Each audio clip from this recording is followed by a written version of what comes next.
Hello students, welcome back to the channel. D2 अकॅडमीच्या आणखी एका क्लासमध्ये तुमच्यापैकी प्रत्येकांचं स्वागत आहे. सो आजच्या ह्या क्लासमध्ये जो टॉपिक आपल्याला डिस्कस करायचा आहे तो आहे तुमच्या 12वी पुस्तकपालन आणि लेखाकर्म या विषयातील नवीन चॅप्टर. त्या चॅप्टरचं नाव आहे भागीदाराचा मृत्यू. भागीदारीतील बदल नावाचे जेवढेही चॅप्टर्स आहेत तुमच्या पुस्तकात, जेवढेही धडे आहेत त्यापैकी आत्तापर्यंत आपण भागीदाराचा प्रवेश बघितला होता. आज आपल्याला बघायचा भागीदाराचा मृत्यू. अतिशय महत्त्वाचा चॅप्टर आहे. प्रश्नपत्रिकेमध्ये हा तुम्हाला 8 मार्कासाठी येणारा प्रश्न आहे, जे की खूप सारे स्टुडंट्स सॉल्व करतात. राईट, जेवढे स्टुडंट्स आहेत त्यापैकी भरपूर सारे विद्यार्थी हा प्रश्न अटेम्प्ट करतात. 8 मार्कासाठी अतिशय सोपा प्रश्न आहे, जे की तुम्हाला करायचं आहे. आता हा जो प्रश्न आहे एक्झाममध्ये, ह्या प्रश्नामध्ये तुम्हाला प्रश्नामध्ये काय विचारायचं ते सर्वात पहिले तुम्हाला त्या भागीदारी संस्थेचे मागील वर्षाचे ताळेबंद तुम्हाला देण्यात येते. मागील वर्षाचे ताळेबंद तुम्हाला प्रश्नामध्ये देण्यात येते. कंपल्सरी मागील वर्षाचे ताळेबंद देण्यात येते आणि त्या ताळेबंदाच्या साह्याने तुम्हाला ताळेबंद आणि समायोजन हे दोन गोष्टी तुम्हाला त्याच्यामध्ये देण्यात येतात. ताळेबंद आणि समायोजन हे दोन गोष्टी त्याच्यामध्ये देण्यात येतात. आणि या दोन्हीच्याही साह्याने, ताळेबंदाच्या साह्याने आणि समायोजनाच्या साह्याने तुम्हाला दोन गोष्टी तयार करायच्या असतात. दोन पद्धतीने तुम्हाला उत्तर लिहायचं असते. आता कधी कधी तुम्हाला उत्तरामध्ये काय काय गोष्टी तयार करायला सांगतात, चेक करा. सर्वात पहिले तुम्हाला उत्तरामध्ये तयार करायला सांगतात, अशा प्रकारे उत्तर लिहायला सांगतात. जसे की पहिला आहे नफा तोटा समायोजन खाते.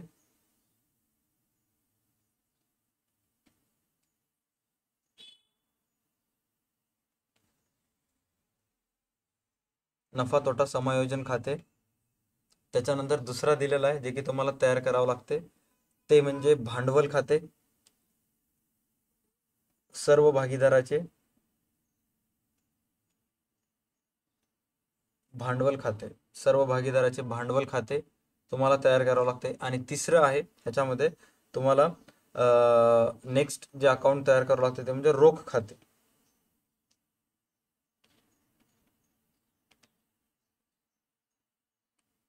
ते वर्किंग नोट मध्ये तयार करता. ताळेबंद लिहून टाकतो मी सरळ सरळ, ताळेबंद. ओके, हे तुम्हाला चान्सेस जास्त आहेत की तुम्हाला 3 तयार करावं लागतात, ज्यासाठी तुम्हाला मार्क आहेत. आता कशासाठी किती किती मार्क आहेत चेक करा. जे नफा तोटा समायोजन खाते असते त्याच्यासाठी 2 मार्क असतात. भागीदाराचे भांडवल खाते असते त्याच्यासाठी 3 आणि ताळेबंदासाठी 3, असे टोटल 8 मार्क तुम्हाला होतात. कधी कधी तुम्हाला अशा पद्धतीने फॉर्मॅट तयार करावं लागते. और कधी कधी दुसऱ्या पद्धतीने तुम्हाला प्रश्न विचारण्यात येते, त्याच्यामध्ये तुम्हाला तयार करा म्हणून सांगते. फक्त आणि फक्त मृत मेलेल्या जो मृत भागीदार आहे त्या मृत भागीदाराचे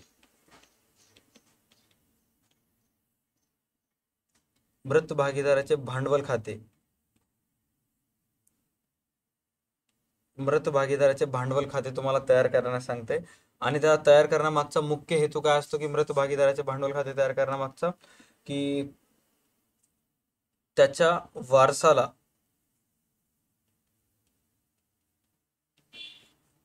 देण्यात येणारी रक्कम शोधणे. त्याच्या वारसाला देण्यात येणारी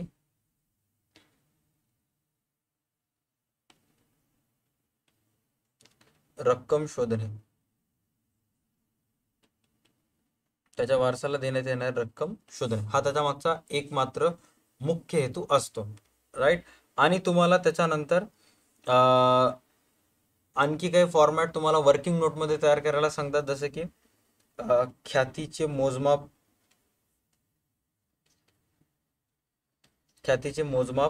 आणि त्याच्यानंतर नफा तोटा,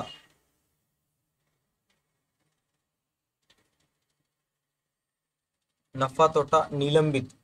त्याच्यानंतर नेक्स्ट आहे नफा तोटा निलंबित खाते.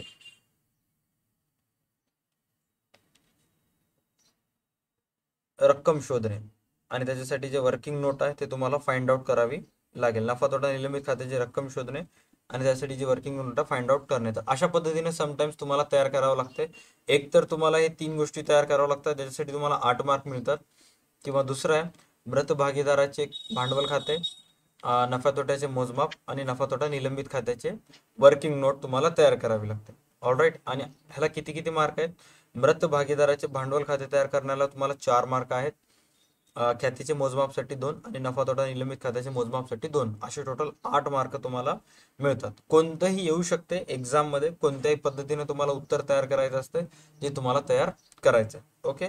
त्याच्यानंतर या चॅप्टर मधले काही महत्वाचे पॉईंट आपण डिस्कस करूयात, की ज्याच्यामध्ये सर्वात महत्वाचा पॉईंट आहे नंबर फर्स्ट, ते म्हणजे मृत भागीदार. बरोबर आहे. नंबर फर्स्ट पॉईंट आहे मृत भागीदार. आता मृत भागीदार म्हणजे काय? जर व्यवसायात 3 भागीदार काम करत आहेत, कार्यरत आहेत, आणि त्या 3 पैकी जर एका भागीदाराचा दुर्दैवी मृत्यू झाला, राईट, एखादा एक भागीदार मृत्युमुखी पडला, तर त्या मृत भागीदारालाच किंवा त्या मेलेल्या भागीदारालाच ह्याच्यामध्ये काय म्हटलं जाते? मृत भागीदार म्हटलं जाते. आणि त्याच्या पॉईंट ऑफ व्ह्यूनच तुम्हाला पूर्णच्या पूर्ण गणित केलं जाते. बरोबर आहे. आता मृत भागीदाराला सोडून जे दुसरे भागीदार असतात व्यवसायात, त्याला म्हणतात एकतर उर्वरित भागीदार, म्हणजे मरायचे बाकी आहेत त्यांनी, त्यामुळे त्याला उर्वरित भागीदार म्हणतात. आणि नेक्स्ट आहे, त्यालाच दुसरं नाव आहे हयात भागीदार. ओके. हयात भागीदार, हयात म्हणजे जिवंत भागीदार, राईट. हा. त्याच्यानंतर नेक्स्ट पॉईंट तुम्हाला ह्याच्यामध्ये लक्षात घ्यायचं, की मृत भागीदार कोणाला म्हणतात हे तर कळालंच. त्याच्यानंतर नेक्स्ट ह्याच्यामध्ये आहे सक्तीची निवृत्ती. आता हे पॉइंट खूप वेळेस तुम्हाला एक्झाम मध्ये विचारण्यात येते, की सक्तीची निवृत्ती म्हणजे काय वगैरे ऑल दॅट. समजा एखादा एक भागीदार रिटायर झाला, म्हणजे व्यवसायातून जर निवृत्त झाला, तर चान्सेस जास्त आहेत की तो आणखी 4-5 वर्षानं, त्यांच्यामध्ये भांडणे झाले त्यामुळे तो निवृत्त झाला, तर त्यांच्यामध्ये जास्त आहेत की तो जो भागीदार आहे निवृत्त झाला तो वापस बिझनेसमध्ये येऊ शकतो. सपोज आज 2023 चालू आहे, ए, बी आणि सी हे तिघेही व्यवसाय करायला आहेत, आणि आज यांच्यामध्ये झालेत भांडणं ABC मध्ये. बरोबर आहे. आणि सी म्हणला की मला तुमच्यासोबत काम करायचं नाही, मी चाललो, आणि व्यवसायातून रिटायर झाला. बरोबर आहे. मग 2025-26 पर्यंत ह्या दोघांचे जे काही भांडणं होतील ते मिटून जातील, तर चान्सेस जास्त आहेत की सी वापस बिझनेसमध्ये येऊ शकतो. बरोबर आहे. एखादा माणूस जिवंत आहे आणि तो जर रिटायर झाला, तर देर आर सम चान्सेस, तिथं काही चान्सेस असतात की तो वापस व्यवसायात येऊ शकतो. बरोबर आहे. मग जर माणूस जिवंत असेल आणि निवृत्त होत असेल, तर त्याला तुम्ही तात्पुरती निवृत्ती म्हणू शकता. का? कारण तो आणखी 4-5 वर्षांना व्यवसायात येऊ शकतो. बट जर इमॅजिन करा की 2023 मध्ये सी या भागीदाराचा मृत्यू झालेला आहे. बरोबर आहे. जर एखाद्या भागीदाराचा मृत्यू झाला, तर तो भविष्यात वापस व्यवसायात येऊ शकतो का? येस ऑर नो मला कमेंट मध्ये सांगा. जर एखाद्या भागीदाराचा मृत्यू झाला, तर तो वापस व्यवसायात येऊ शकतो का?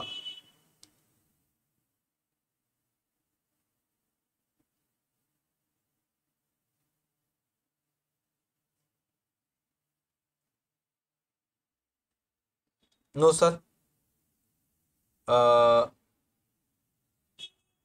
जर एखाद्या भागीदाराचा मृत्यू झाला, तर मग वापस तो व्यवसायात येऊ शकत नाही.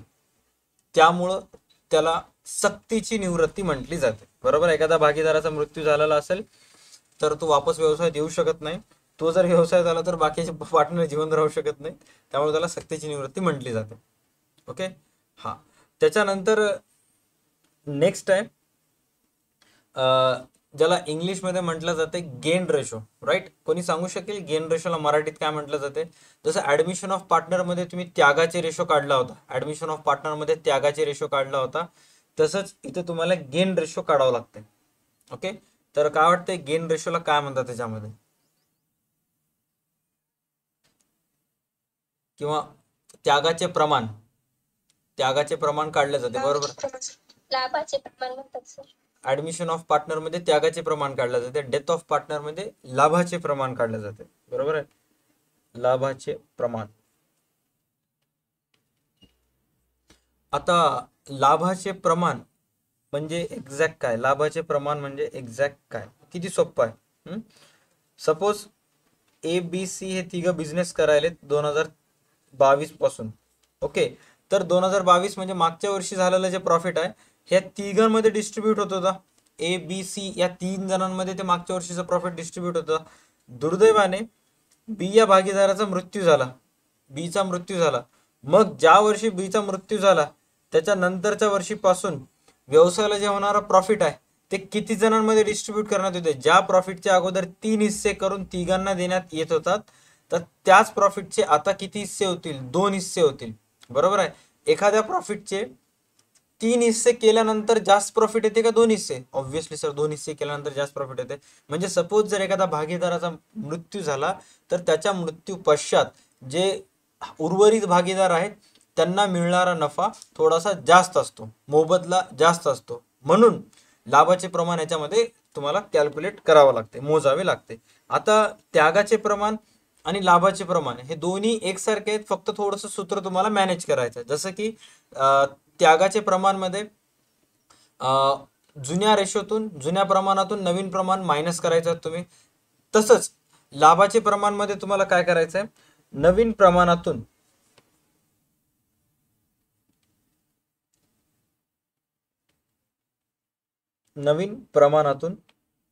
जुने प्रमाण वजा करायचे. नवीन प्रमाणातून जुने प्रमाण काय करायचे? वजा करायचे. राईट. किती इझी आहे. उदाहरणार्थ जर एक एक्झाम्पल घ्यायचं असेल तर मी एक शॉर्टमध्ये एक्झाम्पल घेतो जेणेकरून तुम्हाला समजेल. आता तुम्ही एवढेही येडे नाहीत की तुम्हाला न समजायला, तरी सुद्धा मी गणित इथं ऍड करून टाकतो.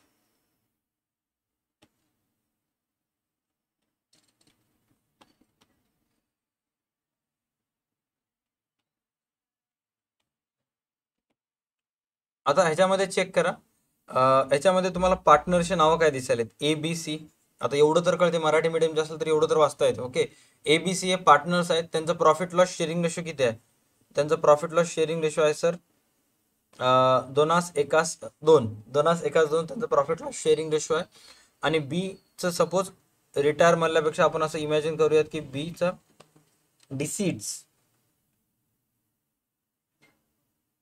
बीचा मृत्यू झाला. राईट. तर आता कॅल्क्युलेट करायचं आहे. तुमच्या भाषेत जर थोडक्यात सांगायचं असेल तर अशा पद्धतीने लिहितोय तुम्ही. ए बी सी त्यांचं नफ्याचं प्रमाण आहे 2:1:2. बी या भागीदाराचा मृत्यू झाला आणि मग अशा सिच्युएशन मध्ये तुम्हाला कॅल्क्युलेट करायचं आहे. आणि त्यांचे जे नवीन प्रमाण आहे ए आणि सीचं नवीन प्रमाण आहे ते इक्वल आहे, समान आहे. नवीन प्रमाण त्यांचं समान आहे. मग आता सांगा की लाभाचे प्रमाण किती येईल?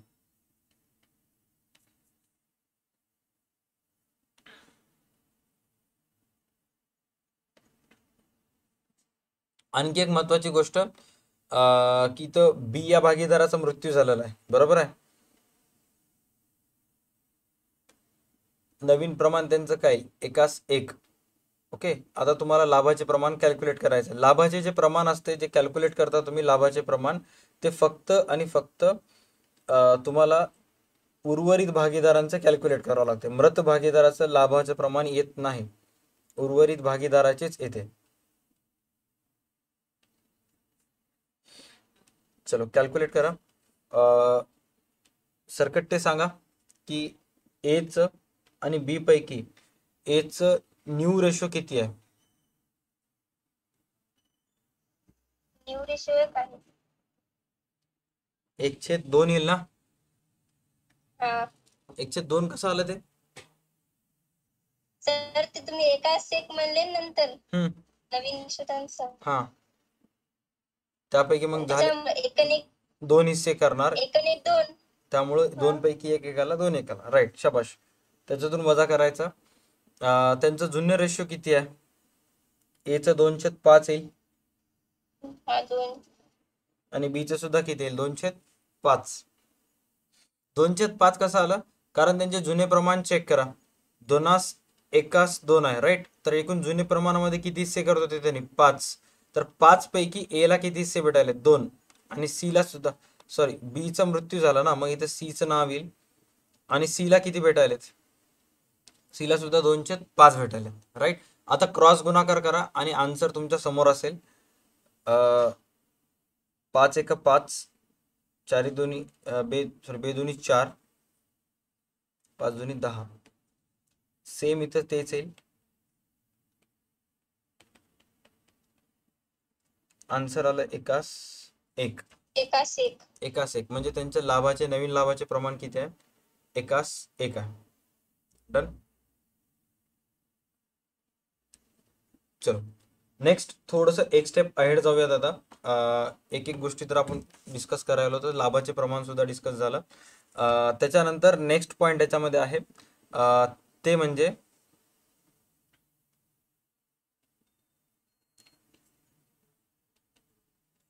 ताळेबंद दिनांक. आता ताळेबंद दिनांक मध्ये तुम्ही काय काय लिहू शकता चेक करा. जसं की सर्वात पहिले मी तुम्हाला सांगितलं होतं की या गणिताचा आन्सर करत असताना तुम्हाला पहिल्या मेथडनुसार जर आन्सर करत असाल तर तुम्हाला कधी कधी नफा तोटा समायोजन खाते, सर्व भागीदाराचे भांडवल खाते आणि ताळेबंद तयार करायचं असते. बरोबर आहे. तर ताळेबंद जेव्हा तयार करत असता, ते ताळेबंद तयार करत असताना त्या ताळेबंदावरची जे दिनांक लिहिता, ते दिनांक तुम्हाला कोणती लिहायचं आहे, ज्या दिवशी भागीदाराचा मृत्यू झाला, ज्या दिवशी भागीदाराचा मृत्यू झाला ती दिनांक तुम्हाला ताळेबंदावर लिहायचं आहे. ज्या दिवशी भागीदाराचा मृत्यू झाला ती दिनांक तुम्हाला ताळेबंदावर लिहायचं आहे. बस तेवढं एक पक्क लक्षात ठेवायचं की ज्या दिवशी भागीदाराचा मृत्यू होईल ती दिनांक तुम्हाला ताळेबंद खात्यावर ताळेबंदाच्या विवरणात लिहायचं आहे. दुसरी कोणती दिनांक येऊ शकत नाही तिथं. ओके. त्याच्यानंतर आता भागीदाराचा मृत्यूमध्ये दिनांक खूप महत्वाचे आहेत की कोणत्या कोणत्या दिवशी भागीदाराचा मृत्यू होईल. ओके. उदाहरणार्थ मी तुम्हाला सांगतो की जर सपोज भागीदाराचा मृत्यू इमॅजिन करा की आपलं आर्थिक वर्ष दरवर्षी चालू होते एप्रिलला आणि संपते 31 मार्चला. ओके. 1 एप्रिल ते 31 मार्च.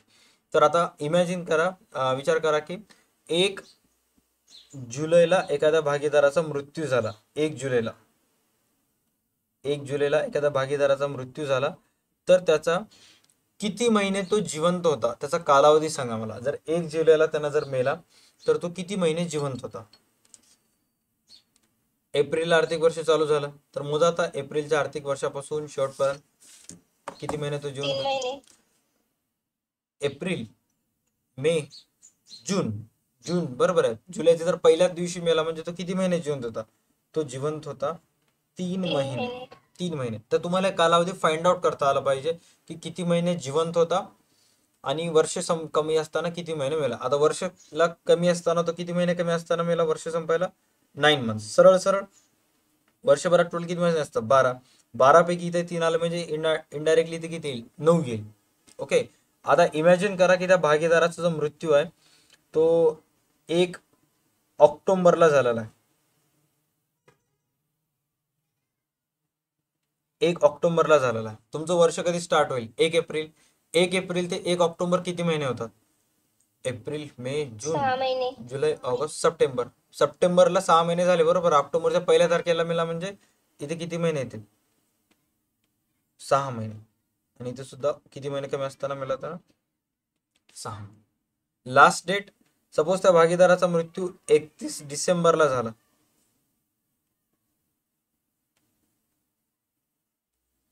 त्या भागीदाराचा मृत्यू 31 डिसेंबरला झाला तर मग किती महिने जिवंत होता तो, सर्वायव्हिंग पिरियड त्याचा किती महिन्याचा आहे. मोजा आता एप्रिल पासून ते डिसेंबर पर्यंत किती महिने होतात. 9 महिने. 3 महिने. उलट मागे जाऊ नकोस, एप्रिल पासून डिसेंबर 9 पर्यंत महिने सर. 9 महिने तो जिवंत होता.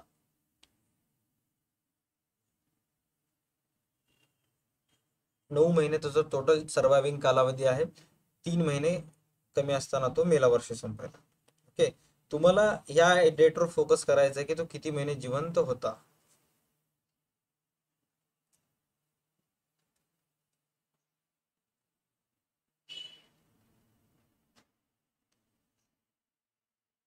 डन. हा चला एवढे कळालं. त्याच्यानंतर नेक्स्ट आता लक्ष द्या, इम्पॉर्टंट पॉइंट आहे. मृत भागीदाराला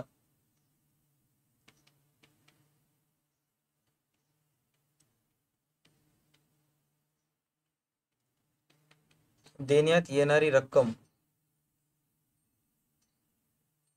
2 प्रकारे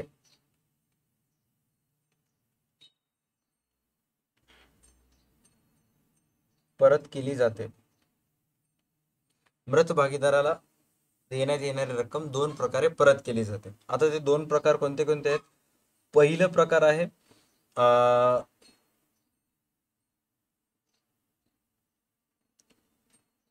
टाइम रेशो, दुसरं आहे सेल्स रेशो, ज्याला म्हणतात विक्री प्रमाण, आणि पहिला आहे वेळ प्रमाण, वेळेचे प्रमाण. हा, आता नीट लक्षात घ्या की मृत जो भागीदार असतो त्या मृत भागीदाराला आपले व्यवसायाचे पैसे परत करते ते दोन प्रकारे परत केले जाते. पहिलं त्याच्यामध्ये दिलेलं आहे सेल्स प्रमाण, सेल्स रेशो म्हणजे विक्रीचे प्रमाण, आणि दुसरा आहे वेळेचे प्रमाण म्हणजे टाइम रेशो. आता वेळेचे प्रमाण आणि सेल्स प्रमाण म्हणजे काय की काही काही गोष्टी अशा असतात की भागीदाराचा वर्षभरात मृत्यू कधीही होते, तो 3 महिने जिवंत असू दे, 4 महिने जिवंत असू दे, 5 महिने जिवंत असू दे, कधीही मरू दे, बट काही काही रक्कम त्याला तुम्हाला पूर्ण वर्षभराच्या आधारे तुम्हाला द्यावं लागतात. जसं की पहिलं त्याच्यामध्ये आहे जे की इम्पॉर्टंट आहे,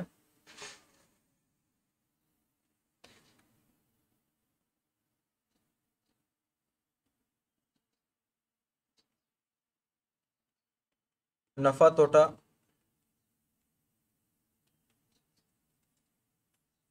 समायोजन खात्याचे नफा किंवा तोटा.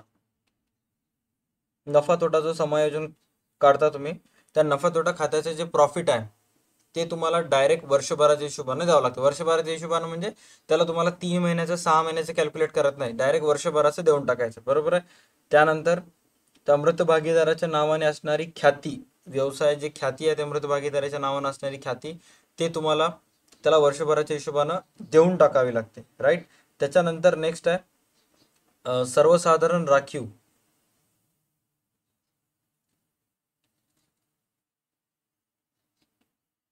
सर्वसाधारण राखीवची सुद्धा रक्कम तुम्हाला वर्षभराच्या हिशोबानं देऊन टाकावी लागते.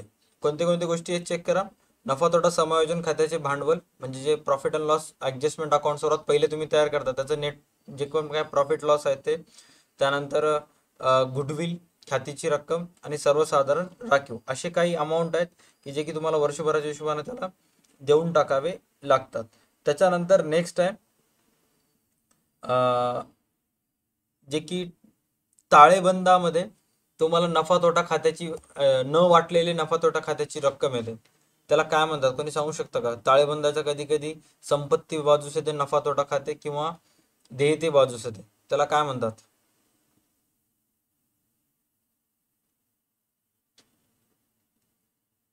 काय आयडिया? ताळेबंदामध्ये संपत्ती बाजूस किंवा देयते बाजूस कधी कधी नफा तोटा खाते येते. तुमच्या पुस्तकीत मी तुम्हाला शो करतो, एक सेकंड. जर एखाद्या गणितामध्ये असेल तर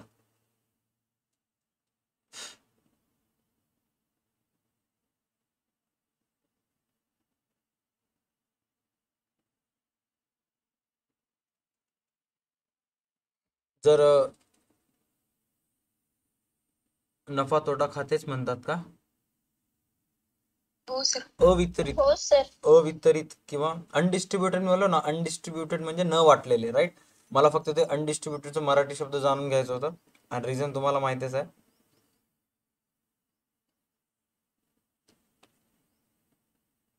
अवितरित,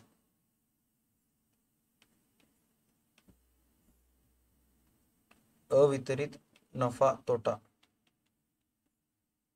खाते म्हणजे न वाटलेले नफ्या तोट्याची रक्कम.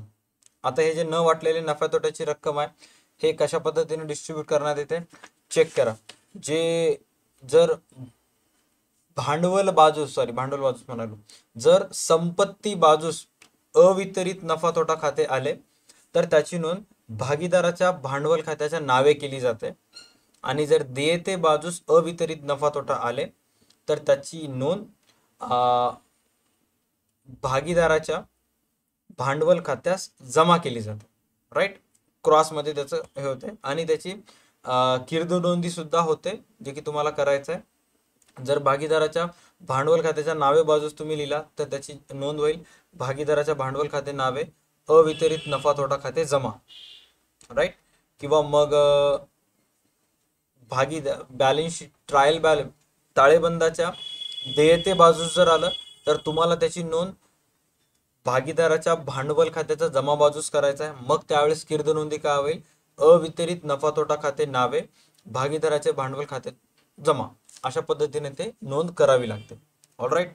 हा, आता हे झाले की भागीदाराचा वर्षभरात मृत्यू कधीही होऊ दे, भागीदाराचा वर्षभरात मृत्यू कधीही होऊ दे, तुम्हाला हे 4 गोष्टी आहेत, तुम्हाला ते वर्षभराच्या हिशोबाने त्या भागीदाराला द्यावे लागतात. आता एक गोष्ट लक्षात घ्या की एखादा एक भागीदार आपल्या व्यवसायातला मेला, तर मृत्यू झाला, तर आपला बिझनेस काही गोष्टी त्या मृत भागीदाराला देणं बाकी असते आणि काही गोष्टी त्याच्याकडून घेणं बाकी असते. बरोबर आहे. तर आता हे सगळे जे गोष्टी आहेत हे आपला व्यवसाय त्या मृत भागीदाराला द्यायचा आहे. त्याचा मृत्यू कधीही होते, तुम्हाला हे वर्षभराच्या हिशोबाने त्याला द्यायचे. आता काही गोष्टी अशा असतात की तो जेवढे महिने जिवंत होता तेवढ्या महिन्याचीच रक्कम त्याला द्यायचा आहे. तो जर 2 महिने जिवंत असेल तर 2 महिन्याच्या हिशोबाने द्यायचं, 5 महिने असेल तर 5 महिन्याच्या हिशोबाने द्यायचं. आता ते कोणते कोणते आहेत, जसे की त्या मृत भागीदाराच्या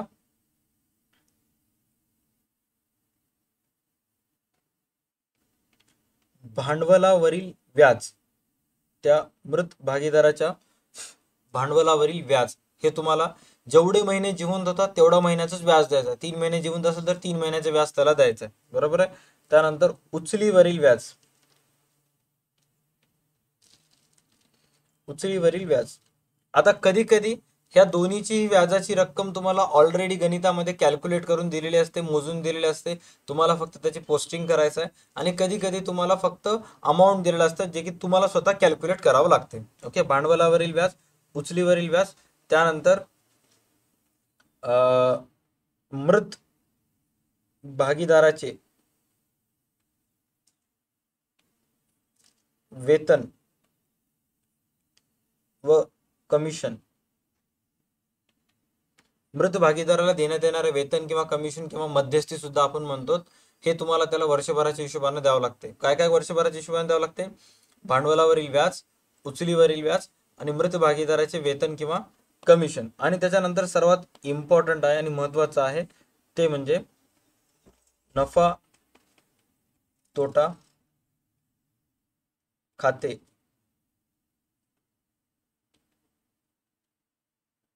नफा तोटा निलंबित खाते.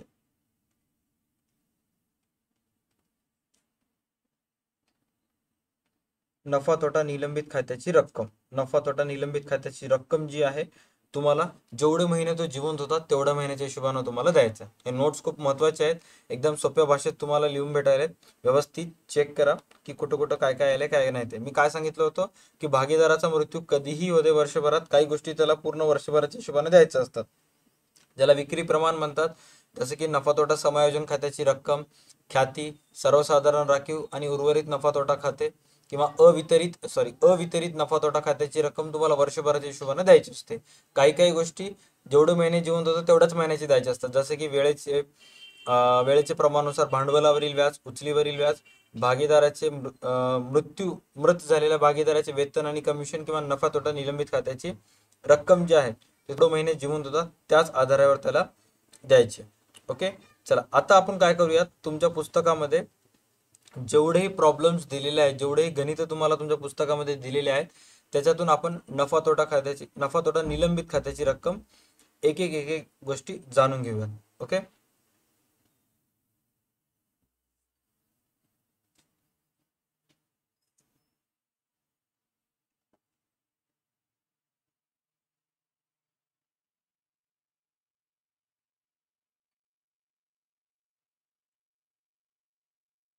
चला आता नफा तोटा निलंबित खात्याची रक्कम जाणून घेत असताना, नफा तोटा निलंबित खात्याची रक्कम जाणून घेत असताना ना,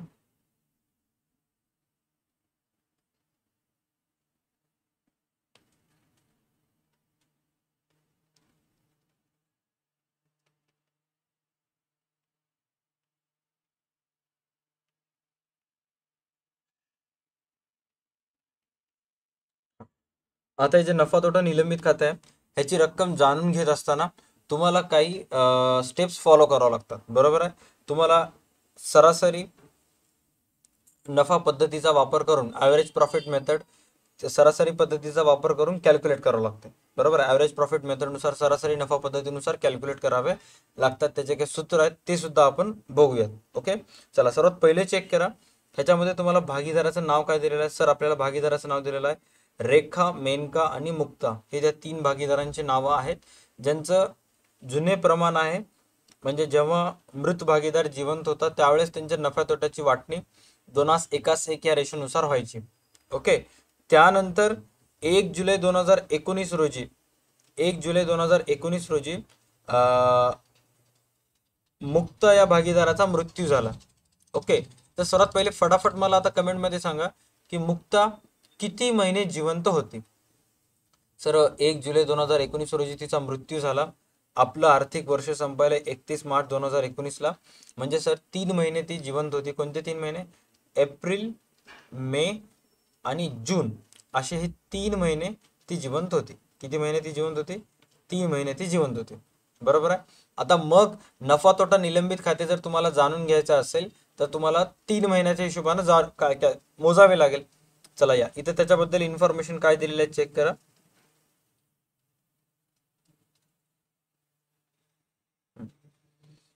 मृत भागीदाराच्या नफ्याचे आगणन करताना कॅल्क्युलेट करत असताना त्यांच्या मृत्यूच्या तारखेपर्यंतचा नफा मागील 2 वर्षाच्या सरासरी नफ्याच्या आधारे काढण्यात यावा. म्हणजे मागील 2 वर्षाचा जे सरासरी नफा आहे त्या सरासरी नफ्याच्या आधारे आपल्याला ते मोजमाप करायचे, बरोबर आहे. चला आता सर्वात पहिले या इथे लिहा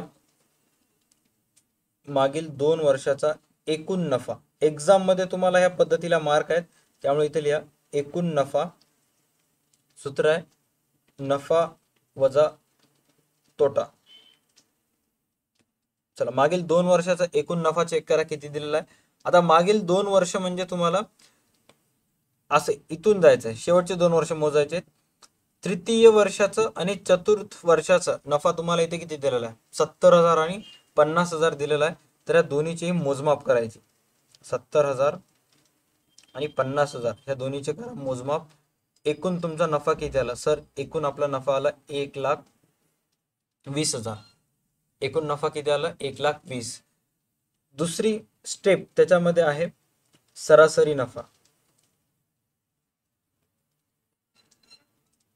सरासरी नफा 1,20,000 भागिले 2. सरासरी नफ्याचं सूत्र आहे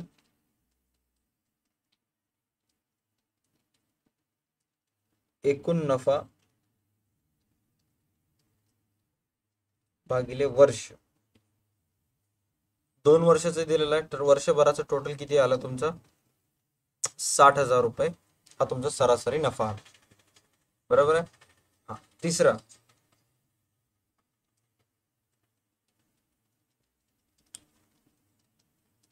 आता वर्षभराचा प्रॉफिट 60,000 आहे, राईट. हा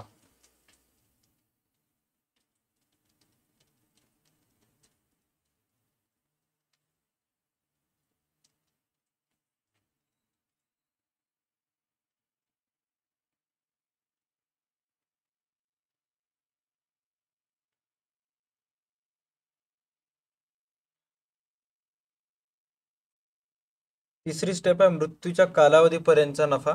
म्हणजे वर्षभराचा प्रॉफिट 60,000 आहे, बरोबर आहे. तर तुम्हाला मृत्यूच्या दिनांकापर्यंत प्रॉफिट कॅल्क्युलेट करायचं आहे. तर मग वर्षभराचं प्रॉफिट 60,000. तर भागीदार किती महिने जिवंत होता? 3 महिने जिवंत होता. किती पैकी 3 महिने जिवंत होता? 12 पैकी 3 महिने जिवंत होता. तर सांगा त्या 3 महिन्याचा प्रॉफिट किती येईल? वर्षभराचं जर 60 येत असेल तर 3 महिन्याचं किती येईल? सर 15,000. 3 महिन्याचा प्रॉफिट येईल 15,000. 3 महिन्याचं प्रॉफिट किती येईल? 15. त्याच्यानंतर स्टेप नंबर 4 मध्ये जायचं. आता मला सांगा वर्षभराचं पूर्ण व्यवसायाचं प्रॉफिट 60,000 आहे.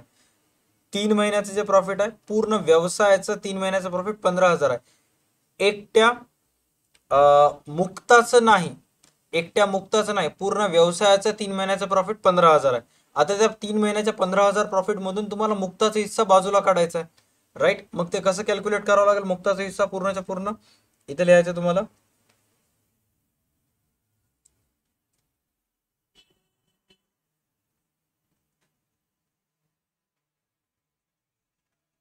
मुक्ताचा नफ्यातील हिस्सा 15,000 गुणिले जुने प्रमाण चेक करा, तुम्हाला पुस्तकात किती दिलेलं आहे. सर जुने प्रमाण आपल्याला दिलेलं आहे 2 एकास 1, त्यापैकी मुक्ताचं नाव सर्वात शेवटी आहे म्हणजे 1/4. 1/4 आन्सर आला सर 3,750. 3,750. बरोबर आहे. 3,750 हे आहे मृत भागीदाराच्या नफा तोटा विलंबित खात्याची रक्कम. हे आहे मृत भागीदाराच्या नफा तोटा विलंबित खात्याची रक्कम. आता तुम्हाला याचे 2 स्थानांतरण गणितामध्ये कुठं कुठं होतात चेक करा. याचे 2 पोस्टिंग कुठं कुठं होतात. पहिले स्थानांतरण होईल मृत भागीदाराच्या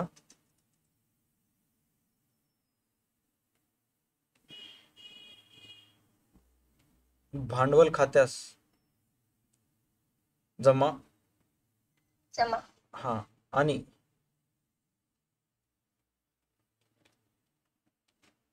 ताळेबंदात संपत्ती बाजूस.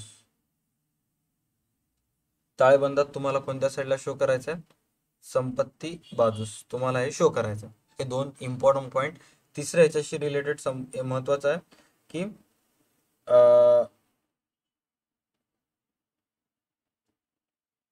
नफा तोटा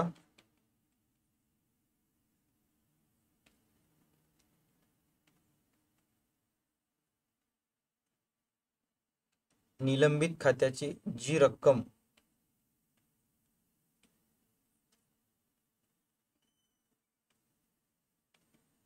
ताळेबंदात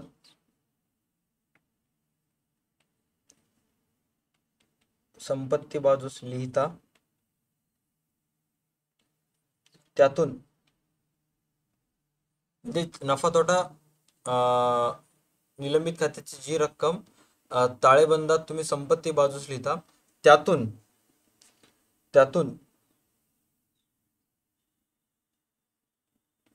उचलीवरील व्याज वजा केल्या जाते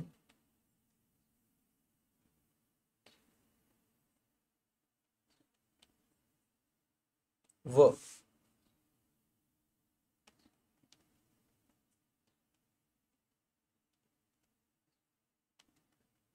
वेतन व कमिशन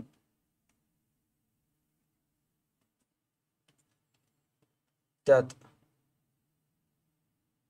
अधिक केले जाते.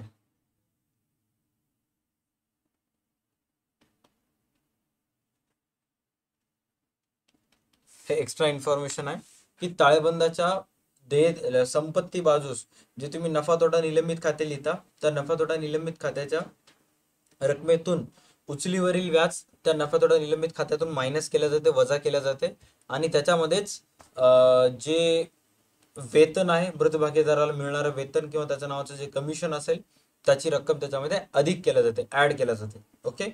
आणि ते हा मृत भागीदाराच्या उचलीवरील जे व्याज असते हे त्याच्यासाठी खर्च असते, त्यामुळे त्या उचलीवरील व्याजाचे जे पहिलं स्थानांतरण आहे ते नफा तोटा ते भागीदाराच्या भांडवल खात्याच्या नावे बाजूस लिहिता. त्याचे दुसरे स्थानांतरण जे करता तुम्ही ते ताळेबंदाच्या संपत्ती बाजूस नफा तोटा निलंबन खात्यामधून वजा केले जाते. बरोबर आहे. किंवा मृत भागीदाराला मिळणारे वेतन असेल किंवा त्याला मिळणारे कमिशन असेल हे त्याच्यासाठी उत्पन्न असते, त्यामुळे त्या भागीदाराच्या भांडवल बाजूस जमा करण्यात येते आणि दुसरे स्थानांतरण ताळेबंदाच्या संपत्ती बाजूस नफा तोटा निलंबन खात्यामध्ये ऍड केले जाते. हे झाले त्याच्याशी रिलेटेड बेसिक माहिती. आता आपण काही बाकी काही प्रॉब्लेम्स आहेत त्याच्यामधील ही रक्कम फाइंड आउट करण्याचा प्रयत्न करूयात. ओके. तुमच्या पुस्तकीतलेच काय प्रॉब्लेम घेऊयात, चेक करा. आता इथं प्रॉब्लेम मध्ये तुम्हाला काय सांगितलेलं आहे की भागीदाराचे नाव सांगितलेले आहेत राकेश, महेश आणि मुकेश. आणि इथं 30 जून रोजी मुकेशचा मृत्यू झाला. 30 जून 2019 रोजी मुकेशचा मृत्यू झाला. ओके. किती महिने तो जिवंत होता? मुकेश किती महिने जिवंत होता? 3 महिने. 3 महिने जिवंत होता.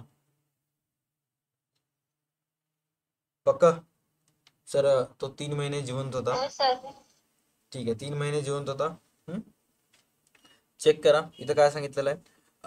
मुकेशच्या मृत्यूपर्यंतच्या नफ्याच्या हिश्श्याचे आगणन करताना सरासरी नफ्याच्या 2 पट लावण्यात यावा. ओके.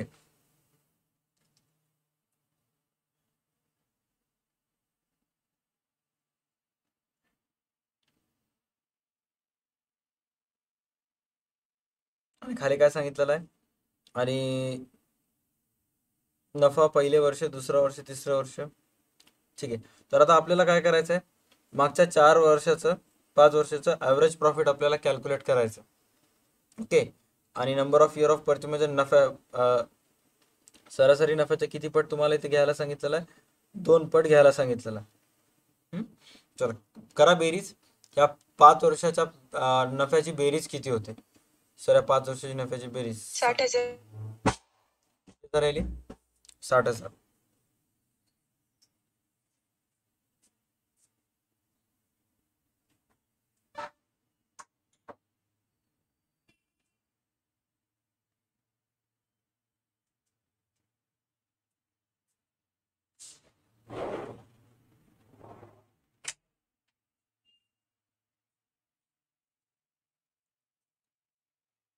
चला बेरीज 5 वर्षाची पूर्ण बेरीज झाली 60. त्याच्यानंतर मला सांगा, 60,000 पूर्ण बेरीज झाली 5 वर्षासाठी. हे झालं टोटल. सरासरी किती येते मग? 12,000 12,000. 12,000. 12,000 बरोबर आहे. किती वर्षाचं घ्या म्हणून सांगितलेलं आहे तुम्हाला? 2 वर्षाचं, म्हणजे की 2 वर्षाचं किती येईल? 24,000 हा. तर आता वर्ष 24,000. ॲव्हरेज नुसार वर्षभराचा टोटल नफा तुमचा यायला 24,000 रुपये. वर्षभराचा 24,000. तर तो किती महिने जिवंत होता? 3 महिने. 3 महिने. तर 3 मग महिने. 3 महिन्याचं किती येईल? वर्षभराचं 24 म्हणजे 3 महिन्याचं किती येईल? 24,000 गुणिले 3/12. 6,000 येते. 6,000. 6,000 एकट्या मुकेशचा आहे का? नाही सर, 12 वर्षाचा आहे पूर्ण. 12 महिन्याचा सॉरी. नाही नाही नाही, 3 महिन्याचा प्रॉफिट पूर्ण संस्थेचे. पूर्ण संस्थेचा आहे. तिघाही पार्टनर्स पूर्ण आहे. कन्फ्युजन मध्ये जाऊ नका. 6,000 पूर्णच्या पूर्ण पार्टनर्स आहे. त्या 6,000 मध्ये तुम्हाला मुकेशचा हिस्सा फाइंड आउट करायचा आहे. मुकेशचे रेशो किती आहे? 1/6. 1 किती आहे? 6.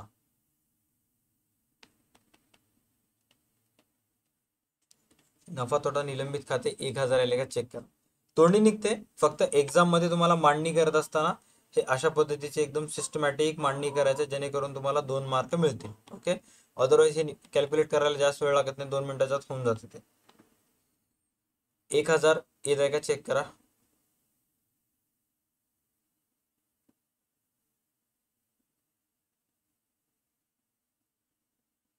अरे त्याचा रेशो किती आहे मुकेशचा?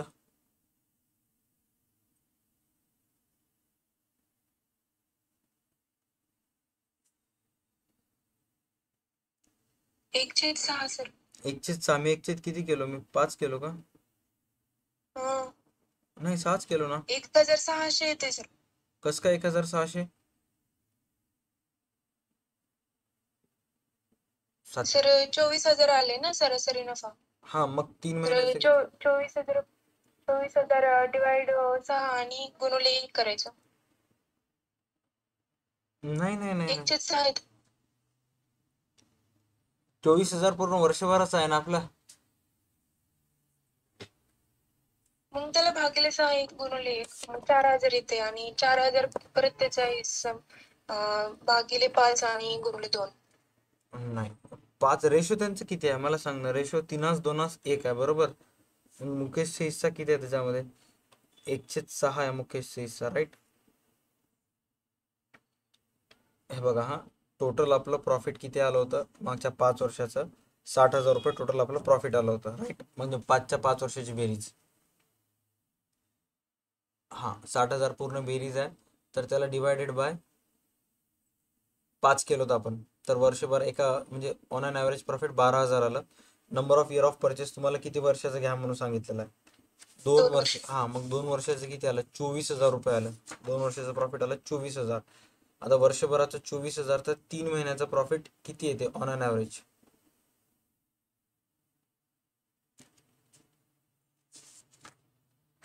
वर्षभराचं 24, 6,000 येईल ना सर? 6,000 राहिले ना. हा,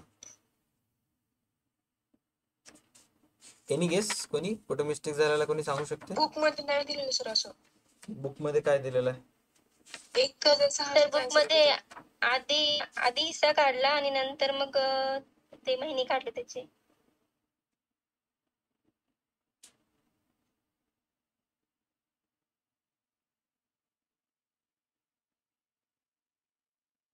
सर सूत्रामध्ये पण तसंच दिलेलं आहे. बरं ठीक आहे, मी चेक करतो एक सेकंड.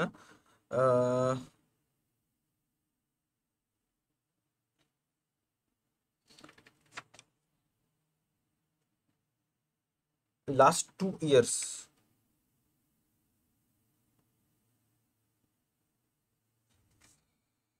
अरे हे लास्ट 2 इयर्स म्हणलेलं आहे. म्हणजे फक्त तुम्हाला 5 वर्षाची बेरीज करायची नाही, मागच्या 2च वर्षाची बेरीज करायचं आहे सरासरी नफ्याचं. पण इथं पुस्तकात दिलेलंच नाही ना, कारण माझं इंग्लिश मिडियमच्या पुस्तकात सरळ सरळ सांगितलेलं आहे की नफ्या तोट्याचे प्रॉफिट कॅल्क्युलेट करत असताना ना फक्त मागच्या 2 वर्ष. प्रिंटिंग मिस्टेक आहे इथं. प्रिंटिंग मिस्टेक आहे ना? हो. मी तेच म्हणलो, माझं कसं चुकू शकते यार? कारण इथं म्हणलंच नाही ना, हे फक्त ॲव्हरेज प्रॉफिट 2 वर्षाचं घ्यायचं मला माहित आहे.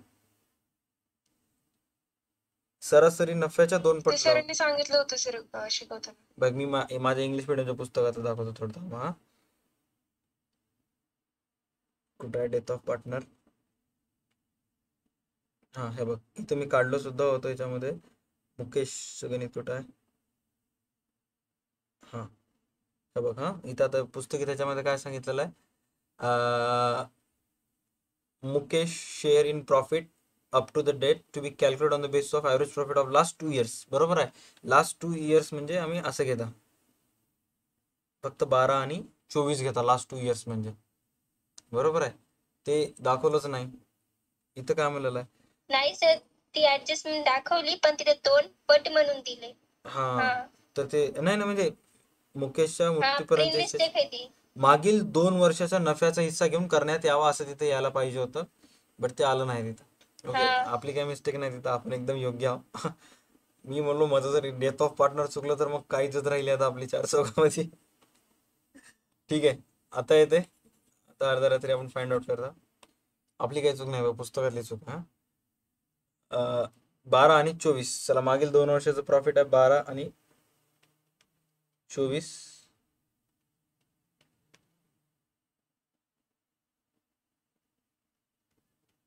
दोन वर्षाचा प्रॉफिट आहे 36.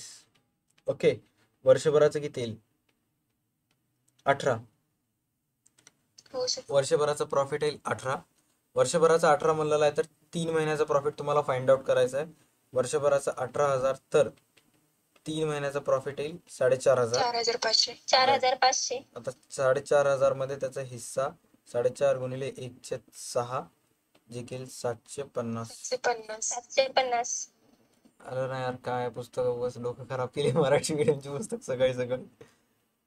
ठीक आहे, ओके, नेक्स्ट ह्याच्याकडे जाऊयात. नेक्स्ट प्रॉब्लेम चेक करूयात.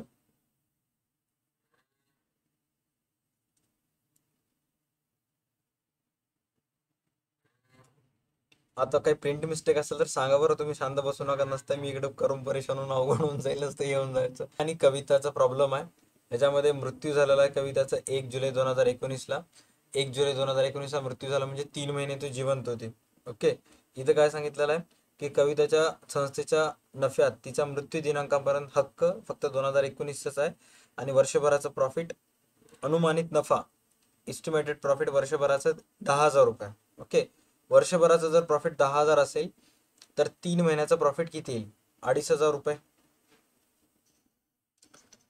वर्षभराचं प्रॉफिट 10,000 तर 3 महिन्याचं प्रॉफिट येईल 2,500. आता हे 2,500 रुपये जे प्रॉफिट आहे हे एकट्या कविताचं नाही, पूर्णच्या पूर्ण संस्थेचं आहे. आता त्या संस्थेच्या 2,500च्या नफ्यामध्ये तुम्हाला तिचा हिस्सा फाइंड आउट करावा लागेल, जे की मला वाटते कविताचा हिस्सा असेल 1/5. 1/5. करा, 2,500 ला डिवायडेड बाय 1/5 करा. नफा तोटा 500. निलंबित खात्याची 500. रक्कम 500 येईल. चेक करा, नफा तोटा निलंबित खाते 500. डन. त्याच्यानंतर नेक्स्ट आहे रोहित, सचिन आणि विराट याच्यामध्ये जर चेक करत असाल तर मृत्यू झालेला आहे विराटचं 30 जूनला. म्हणजे किती महिने जिवंत होता तो? 3 महिने जिवंत होता. त्याचं काय सांगितलेलं आहे इथे चेक करा. विराटच्या नफ्यातील हिस्सा मागील वर्षाच्या नफ्यातून मृत्यू दिनांकापर्यंत देण्यात यावा. आता मागील वर्षाचा नफा किती आहे? 40,000 आहे. तर वर्षभराचा 40,000 आहे, तर त्या मृत्यू दिनांकापर्यंत द्यायचं आहे. तर विराट किती महिने जिवंत होता? 40,000 जर 3 वर्षभराचे महिने. असेल,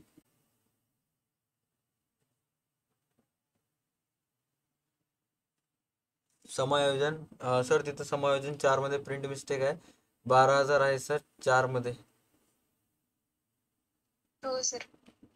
कुठं प्रिंट मिस्टेक आहे?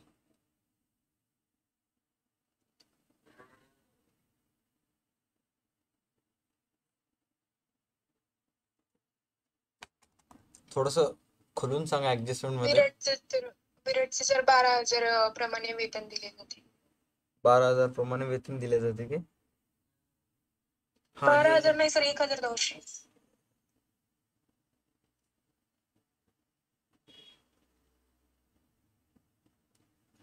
फक्त मला एवढं सांग की नफा तोटा निलंबित खात्याची रक्कम बरोबर आली का? बाकी सगळं नंतर बघू. हो सर, ते बरोबर आहे. हा, नफा तोटा हो सर, निलंबित, ते बरोबर आहे. नफा तोटा निलंबित बरोबर आहे. बाकी आता इग्नोर करा. सध्या ते मॅटर नाही. ओके. हा, समायोजन 4 मध्ये दरमहा 500 वेतन दिले जाते, तर वर्षभराचे किती हजार आहे?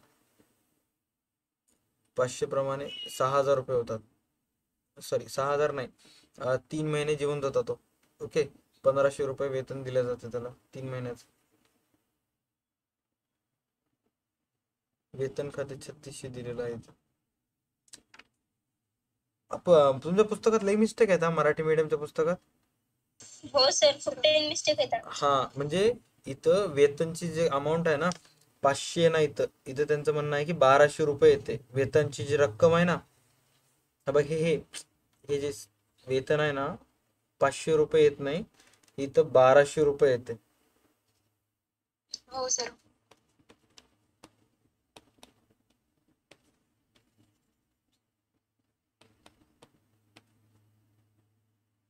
हा, 1,200 आल्यामुळं 3 महिन्याचं वेतन 1,200 गुणिले 3, 3,600. हा, आता इथं किती आहे? 3,600. राईट. उत्तरामध्ये आपण चूक करायला, त्या उत्तरामध्ये चूक करायचं नाही, डायरेक्ट प्रश्नामध्ये चूक करून टाका. म्हणजे बरोबर येते. यावर्षी काय काय व्हायला काय काय नाही. ठीक आहे, डन. क्लिअर झाला फटाफट. नेक्स्ट आहे सोनू, मेनका आणि करीना. सोनू, मेनका आणि करीना, त्यामध्ये चेक करा त्या गणितामध्ये. मला आता हे तुम्हाला मराठी मीडियम सांगता इंग्लिश पुस्तक बाजूला घेऊन बसावं लागलेलं भीतीनं. कुठं काही मिस्टेक होऊन जाईल अमाऊंट मध्ये, याच्यामध्ये त्याच्यामध्ये. चला, त्यामध्ये चेक करा. करीना या पार्टनरचा मृत्यू झालेला आहे 1 ऑक्टोबर 2018ला. तर करीना किती महिने जिवंत होती? 6 महिने जिवंत होती. तर तिच्या नफ्या तोट्याबद्दल काय सांगितलेलं आहे चेक करा. मृत भागीदाराच्या नफ्यातील हिस्सा मृत भागीनुसार भाग द्या. करीनाचा हिस्सा आहे 1/5. 75 गुणिले 1/5 आन्सर येईल 1,500. याला का हो सर, आन्सर येते. 15? हा, आलं. नफा तोटा निलंबित खाते 1,500. ओके. त्याच्यानंतर नेक्स्ट आहे गणित क्रमांक 6. अजय, संजय आणि विजय. अजय, संजय आणि विजय. विजयचा मृत्यू झाला 1 ऑगस्टला. तर विजय किती महिने जिवंत होता? 4 महिने जिवंत होता विजय. Right, 4 month. तर त्या नफ्या तोट्याबद्दल काय सांगितलेलं आहे? विजयच्या नफ्यातील हिश्श्याचे आकलन करीत असताना मागील 3 वर्षाच्या सरासरी नफ्याच्या आधारे करण्यात यावा. ओके, मागील 3 वर्ष म्हणजे 24, 14 आणि 22. करा, मागील 3 वर्षाच्या नफ्याची बेरीज किती येते?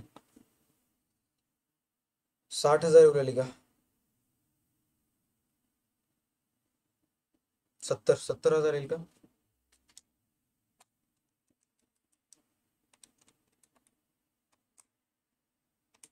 60,000च येते सर. 48, 22, 60,000. ओके, हे 3 वर्षाचा टोटल नफा आहे. सरासरी नफा किती? 20. वर्षभराचं 20. तर आता 4 महिन्याचं फाइंड आउट करायचं तुम्हाला.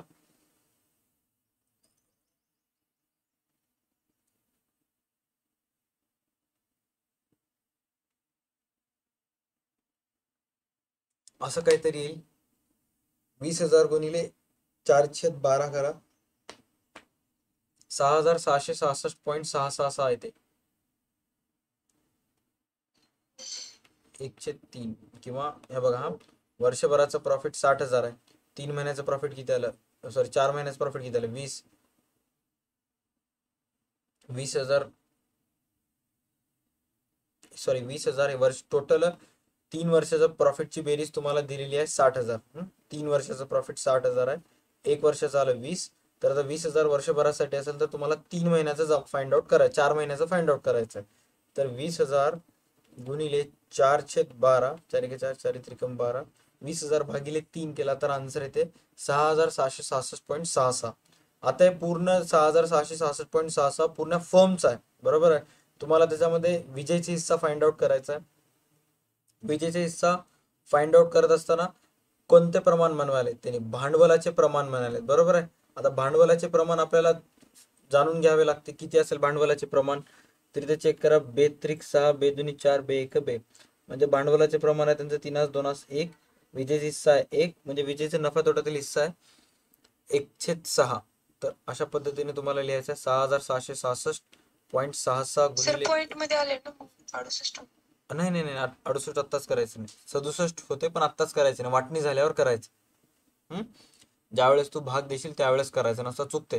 हा 6,666.66 गुणिले 1/6 केलीस, 6 1 6 6 1 6 पॉइंटला पॉइंट 6 1 6. आता चेक कर किती आलं, 1,111.11. आता पॉइंटच्या नंतर जी संख्या आहे ते 50 पेक्षा कमी आहे, त्यामुळे राऊंड ऑफ करून आन्सर किती येईल,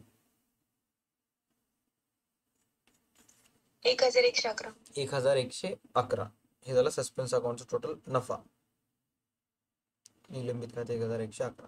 असे प्रॉब्लेम्स करायचे. आणि मिस्टेक्स इथंच होतात की तुम्हाला जोपर्यंत तुम्ही भाग पूर्ण होत नाही, जोपर्यंत असा आन्सर येत नाही, तोपर्यंत तुम्हाला त्याला राऊंड ऑफ करायचं नाही.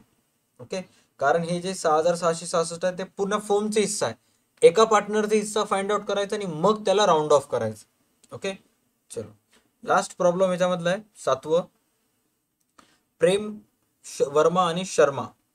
ओके, तर त्याच्याबद्दल इथं काय सांगितलेलं आहे की 30 जून रोजी प्रेम या भागीदाराचा मृत्यू झाला. 3 महिने त्याचा ओव्हरऑल सर्वायव्हिंग कालावधी होता, जिवंत होता तो 3 महिने. अँड त्याच्यानंतर तुम्हाला इथं काय सांगितलेलं आहे चेक करा,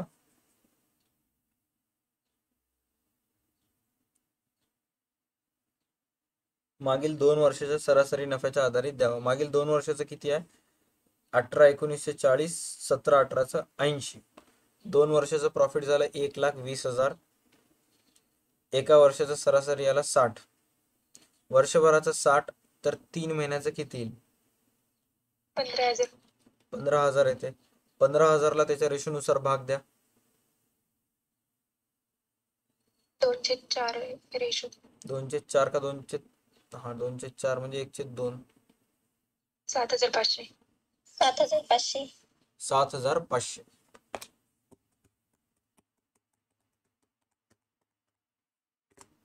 7,500. डन. हे झालं त्याचं सस्पेन्स अकाउंट, निलंबित खाते. आता आपल्याला नेक्स्ट स्टेपकडे जायचं आहे, जे आहे गुडविलशी संबंधित, बरोबर आहे. फक्त आणि फक्त कशाशी संबंधित, गुडविल. आता मी तुम्हाला काही शॉर्ट कोट्स सांगतो, याच्यामध्ये नीट लक्षात घ्या, समजून घेण्याचा प्रयत्न करा.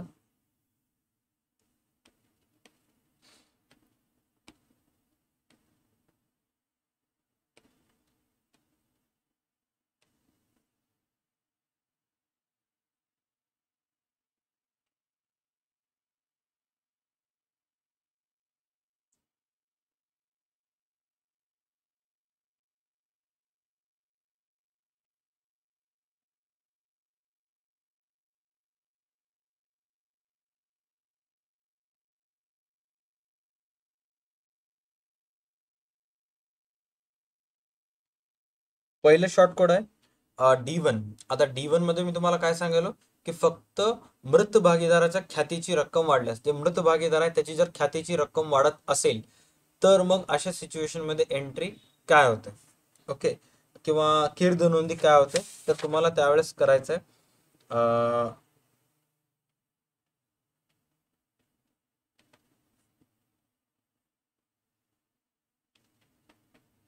ख्याती खाते नावे करायचं आहे तुम्हाला व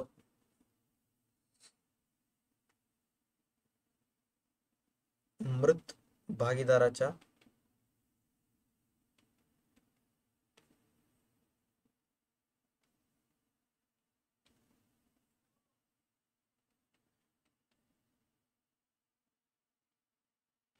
जमा. ख्याती खाते नावे मृत भागीदाराच्या भांडवल खाते जमा कधी करायचं आहे? जेव्हा जेव्हा मृत भागीदाराचा जे मृत भागीदार आहे त्या मृत भागीदाराच्या खात्यामध्ये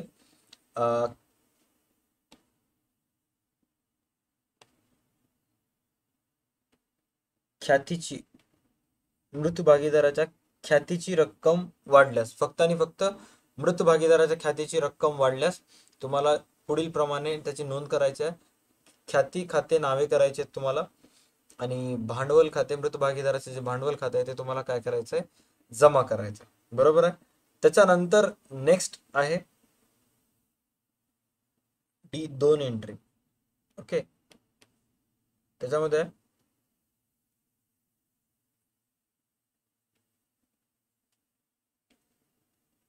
सर्व भागीदाराची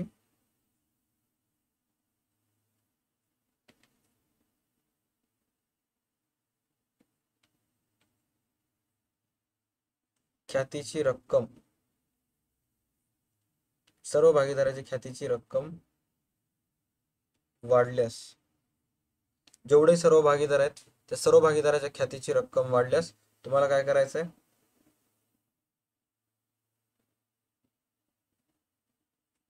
ख्याती खाते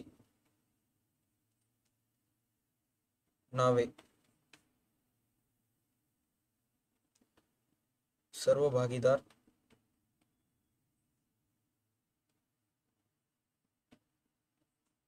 भांडवल खाते जमा. सर्व भागीदार भांडवल खाते जमा हे अशा पद्धतीने तुम्हाला करायचं आहे. बरं, तुम्ही जी किरदू नोंदी करता, खाली किरदू नोंदी केल्यानंतर प्रत्येक किरदू नोंदी खाली कंसामध्ये एक माहिती लिहिता, त्याला काय म्हणता तुम्ही?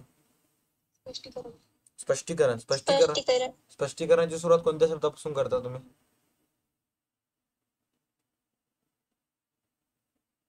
आता आम्ही जे स्पष्टीकरण लिहितो इंग्लिश मीडियम मध्ये त्याला आम्ही नॅरेशन म्हणतो आणि त्याची सुरुवात आम्ही एका बीइंग शब्दापासून करतो, राईट? बीइंग.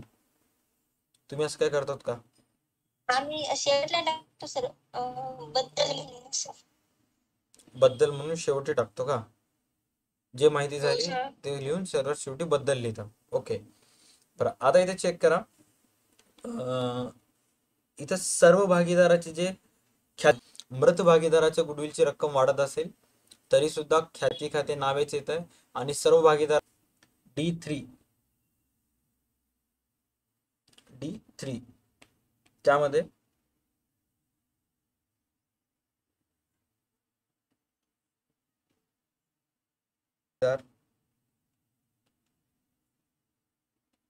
देत असतील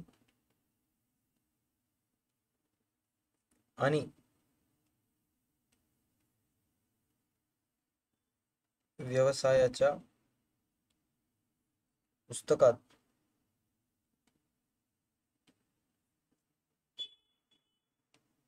आणि फक्त अकाउंटची इंग्लिश मिडियमची पुस्तक आहे, इंग्लिश अकाउंटची पुस्तक दाखवायचे नसेल तर अशा वेळेस तुम्हाला D3 ची एंट्री करावं लागते आणि D3 ची किर्द नोंद करावं लागते. आणि ती किर्द नोंद काही अशा प्रकारची होते की जे जिवंत भागीदार किंवा हयात भागीदार आहेत त्यांचे भांडवल खाते जमा करण्यात येते. त्यामुळे तुम्ही उर्वरित भागीदाराचे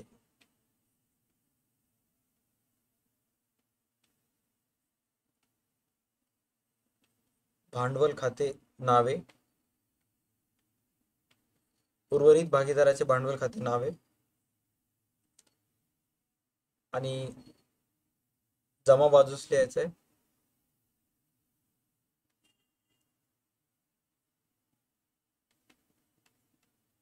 मृत भागीदाराचे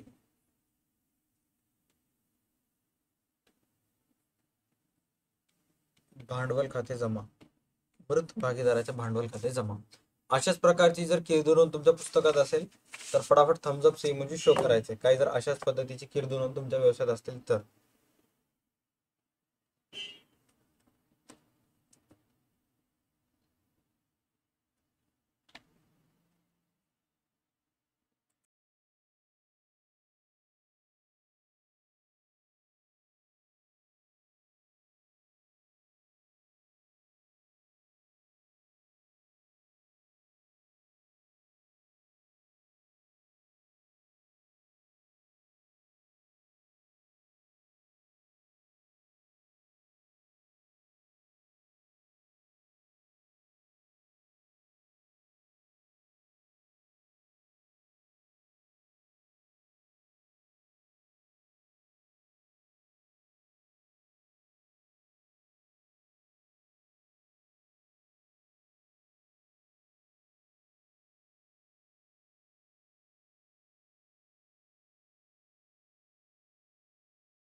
एक सेकंड हा, मी ते म्यूट केलं होतं, ते नेटवर्क नसल्यामुळे मला माहित नाही.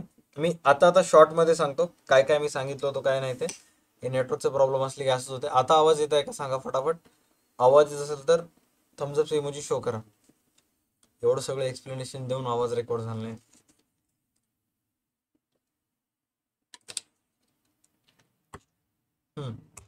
आता इथे आवाज लक्षात घ्या मी काय सांगायलो.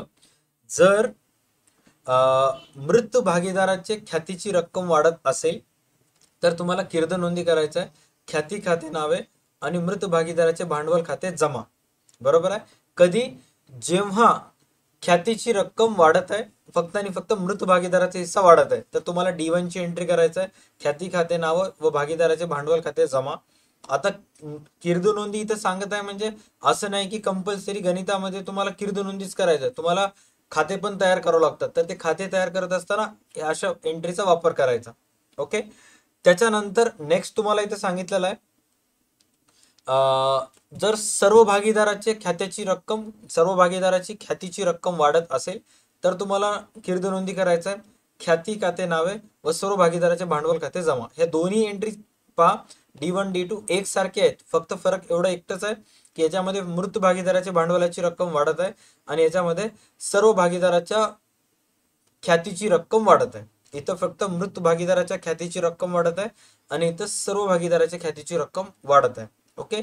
आणि तिसरी परिस्थिती आहे की त्या परिस्थितीमध्ये मृत भागीदाराच्या ख्यातीची जी रक्कम असते ते उर्वरित भागीदार देतात, कारण त्यावेळेस मृत भागीदाराचं जे पण ख्यातीची रक्कम आहे ती रक्कम व्यवसायात ख्याती खात्यात दाखवायची नसते. इथं डिसाईड करतात भागीदार, निश्चित करतात की आपल्या व्यवसायाच्या पुस्तकात ख्यातीशी संबंधित कोणते खाते ओपन करायचे नाही.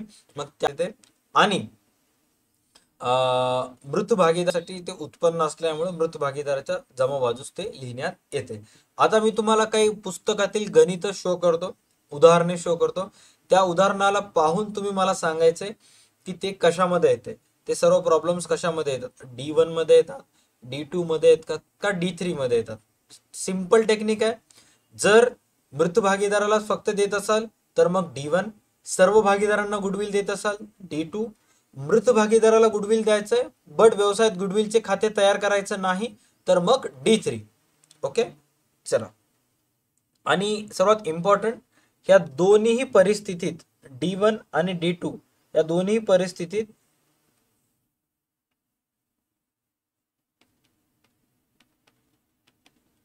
ताळेबंदात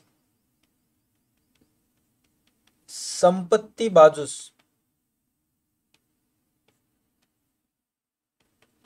ख्याती दर्शवावी. जेवढी पण ख्याती तुम्ही वाढलात ते वाढलेली ख्याती ताळेबंदाच्या संपत्ती बाजूस तुम्हाला दर्शवावी लागते D1 आणि D2च्या परिस्थितीमध्ये. ओके. इथं मृत भागीदाराची जेवढी ख्याती वाढली तेवढी ख्याती ऍसेटला जाऊन लिहून टाकायचं. इथं सर्व भागीदारांची जेवढी ख्याती वाढली तेवढी सर्व वाढलेली ख्याती ऍसेटला लिहून टाकायचं.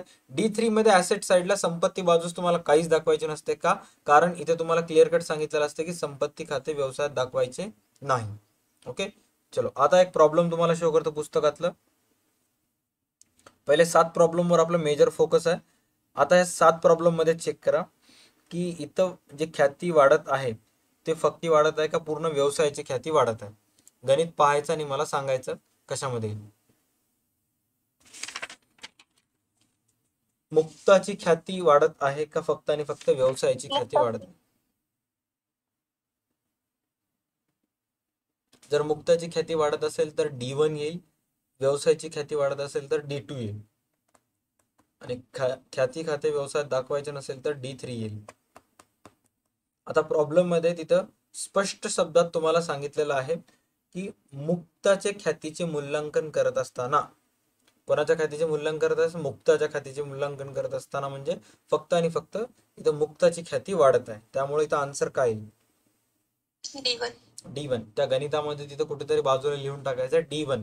परीक्षेमध्ये तुम्ही तुमच्या मित्राला असं विचारू शकत नाही की व्यवसायाची ख्याती वाढायली का मुक्ताची ख्याती वाढायली. तेवढं तुम्हाला टाइम नसते. फक्त मित्राला किंवा मैत्रिणीला जे आजूबाजूला बसले त्यांना विचारायचं मग त्यांना शॉर्टमध्ये सांगेल D1, मग विषय समाप्त. D1 ची एंट्री करून टाकायची. जे समोरचे शिक्षक आहेत त्यांना काहीच कळणार नाही D1 म्हणजे काय, D2 म्हणजे काय. इव्हन त्यांनी तुम्हाला म्हणू सुद्धा शकणार नाहीत की तुम्ही नकला मारला बोलला म्हणून. D1 D2 मध्ये खेळायचं तुम्हाला. नेक्स्ट आणखी काही प्रॉब्लेम्स बघूया.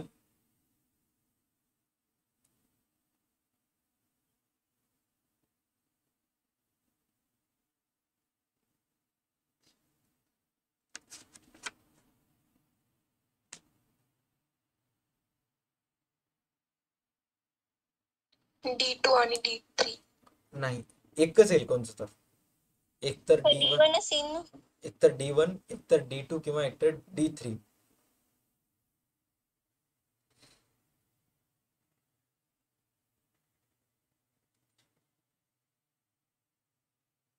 D3 येईल का सर?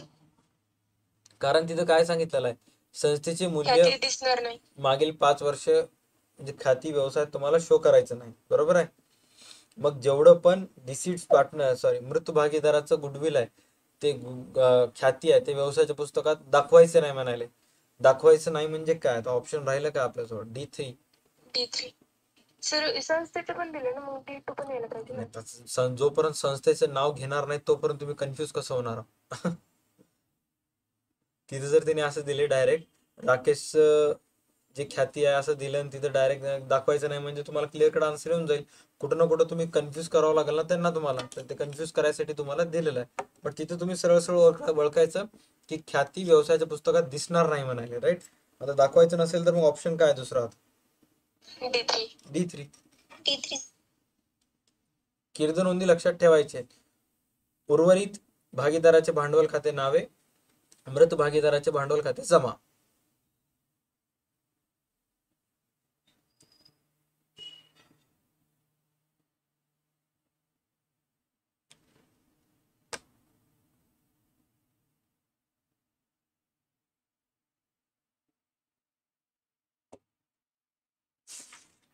नेक्स्ट प्रॉब्लेम आहे.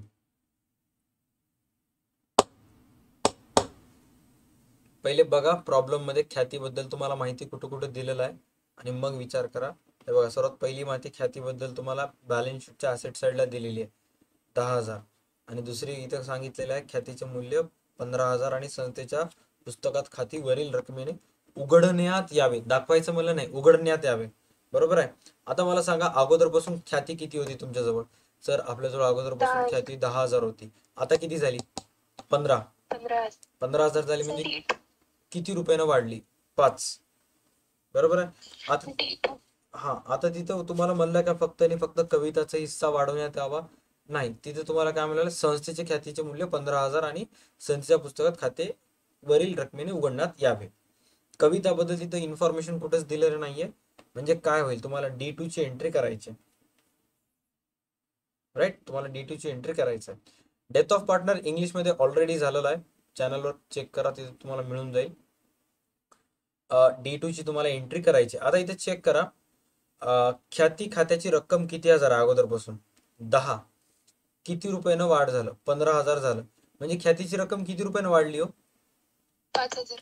5,000 न 5,000. वाढली, बरोबर आहे. आता 5,000 न जर ख्यातीची रक्कम वाढत असेल तर मग तुम्हाला त्याची कीर्द नोंदी करत असताना असं करायचं.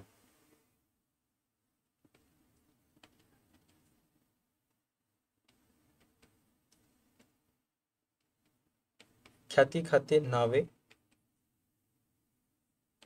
ख्याती खाते नावे 5,000. आम्ही तसं 2 लिहिता इंग्लिशमध्ये, तुम्ही काय लिहिता, काय लिहिना ना.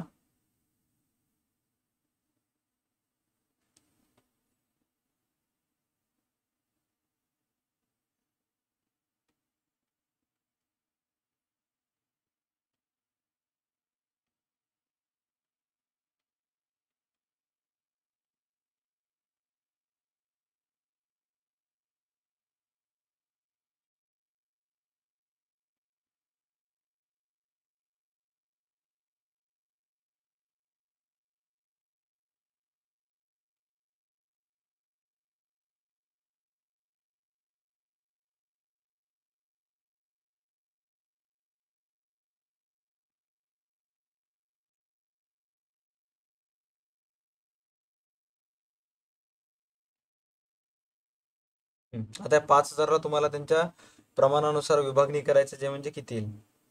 2,000, 2,000 आणि 1,000.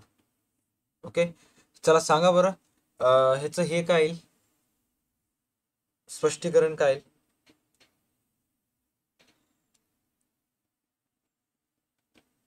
व्यवसायातील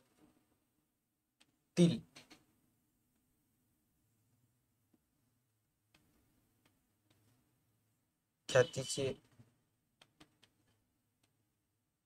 हे मी अंदाजापंत लिहिलं बरोबर, जे इंग्लिशमध्ये लिहितो बी, आता आमच्या इंग्लिशमध्ये लिहितात being goodwill raised in the books of firm. तर आता मी लिहिलं व्यवसायाचे ख्यातीचे मूल्य वाढल्याबद्दल. हा. तुम्ही सांगच नाही गेला, काय शांत बसलेला की काय, की मी तुम्हाला प्रश्न विचारलो होतो इथं काय येईल म्हणून. इथं आम्ही टू लिहिता असं, ख्याती खाते नावे गुडविल अकाउंट DR टू नाही अनिता टू सुनीता टू कविता, काहीच नाही येत ना. नाही सर, भागीदारीचे नाव येते फक्त. मग तर सांगा ना, काहीच नाही येत सर म्हणून, तुम्ही काय म्हणल्याच नाही तर आता मी काय करू तर sir? आम्हाला कमेंट आले हा सर. सर. नाही नाही, मी तुम्हाला विचारलो, कमेंट वाल्यांना कुठे. व्यवसायातील ख्यातीचे मूल्य वाढल्याबद्दल, हे झालं त्याचं कीर्तनोंदी. आता नीट लक्षात घ्या, सपोज हे असे लेजर अकाउंट तुम्ही तयार करता, सर्वसाधारण एक खाते जेव्हा तयार करता तुम्ही, हे काही अशा पद्धतीचे असते खाते, खाते पुस्तकातील खाते हे काही अशा पद्धतीचे असते, बरोबर आहे. इकडं जमा बाजू लिहिता नावे आणि इकडे जमा लिहिता.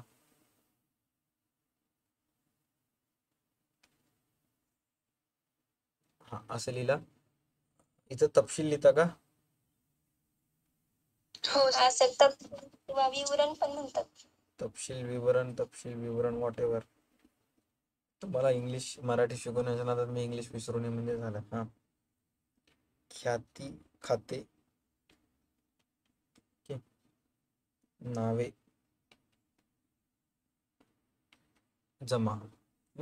आता सुरुवातीपासून तुमच्याजवळ ख्यातीचे किती रुपये आहेत चेक करा, सुरुवातीपासून अगोदरपासून. अरे इंग्लिश पुस्तक आली, बघा चेक करा अगोदरपासून 10,000. 10,000 आहेत. आता ते 10,000 लिहित असताना आम्ही येते 10,000ला असं इथं DR बाजूस, म्हणजे नाव इथं बाजूस टू असं बॅलन्स BD म्हणून लिहिता. असं तुम्ही काय लिहिता इथं, काय तर आ वे य व असं काहीतरी दिसलं तर मला तिथं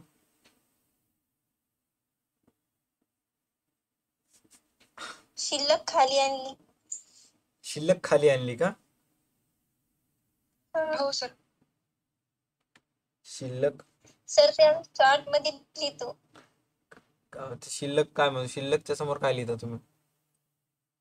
सी लिहितो, नंतर पॉइंट देऊन खा लिहितो आणि नंतर आ लिहितो समोर. अरे बापरे,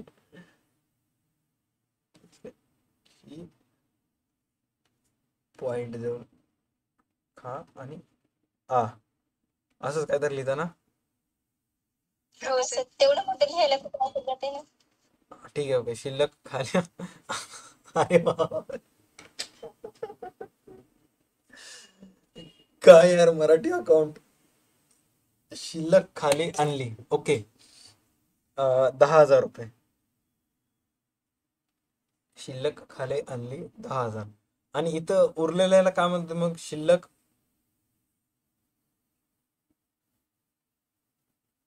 समजा इकडे काय तर 15. म्हणजे लास्ट ते कसं हा हा, CR मधून नावेतून जमा बाजू मायनस केल्यानंतर इथं काय लिहिता तुम्ही असं?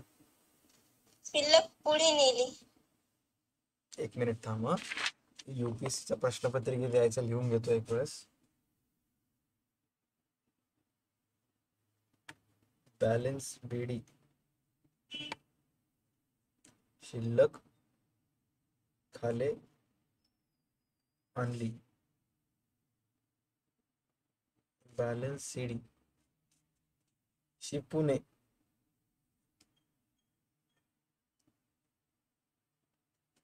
आता सर मॅडम असं म्हणतात की चला शिपुने चेक करा किती आले, असंच म्हणतात की कॉलेजमध्ये. हा. हे मला कधी सांगता तुम्ही?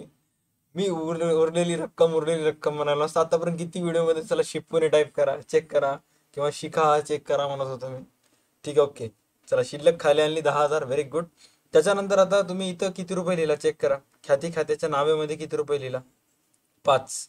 तर आता 5,000. खाती खात्याच्या नावे बाजूस तुम्हाला रेकॉर्ड करायचं. काय काय रेकॉर्ड करतात तिथं, तिथं तुम्हाला रेकॉर्ड करायचं. जमा बाजूमध्ये असणारे सर्व नावं इथे लिहून टाकायचे. ओके.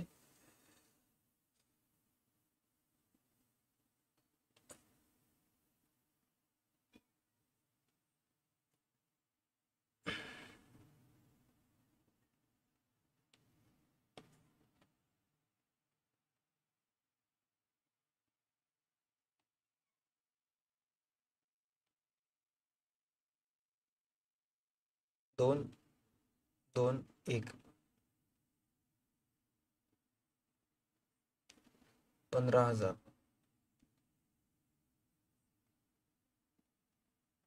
15,000. शिप्पूने चेक करूयात.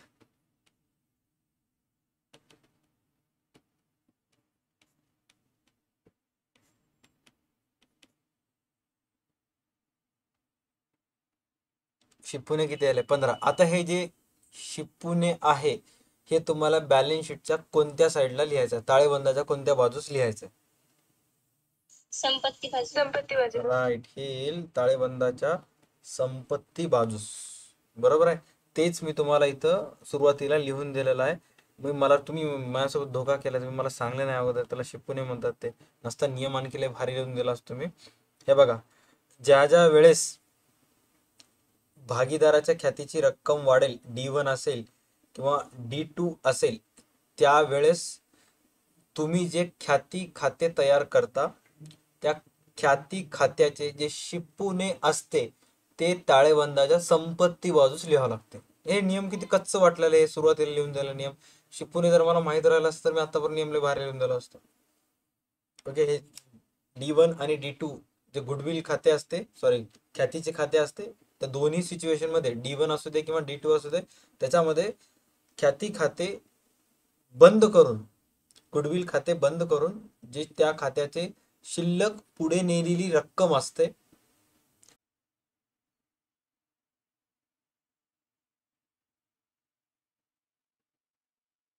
D2 sir. अरे यार दिसना गेले. एक सेकंड हा.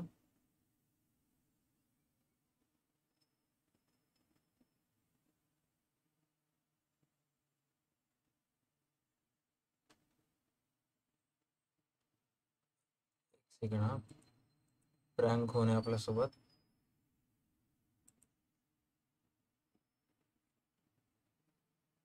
Guys just give me 1 minute हा. जस्ट 1 मिनिट द्या.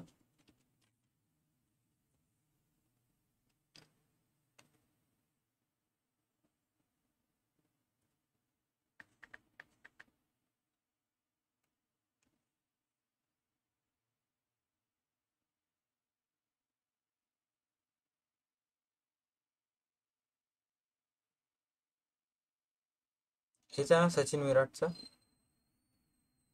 हो सर. इंग्लिशचा ऑलरेडी व्हिडिओ झालेला आहे बेटा. English death of partner in English. Description मध्ये त्याची लिंक आहे. और चॅनलला व्हिजिट कर, तुम्हाला तिथे लिंक भेटेल त्याची, तिथून तुम्ही जॉईन करू शकता.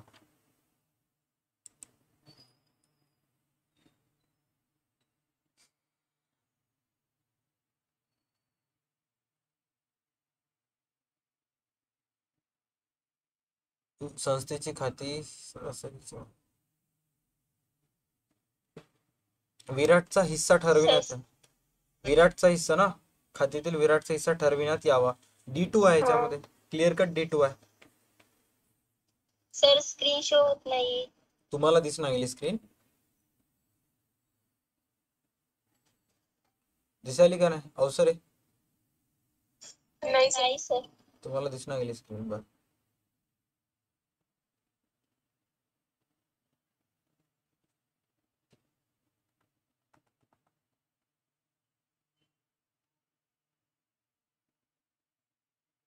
आता हा सर. हा दिसते.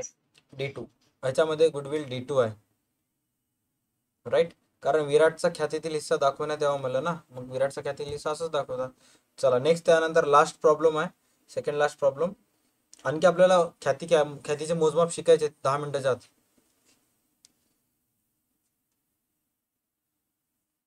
मृत भागीदाराच्या ख्यातील हिस्सा मागील 2 वर्षाच्या आधारे ठरवण्यात यावा. मृत भागीदार म्हणलेला आहे D1.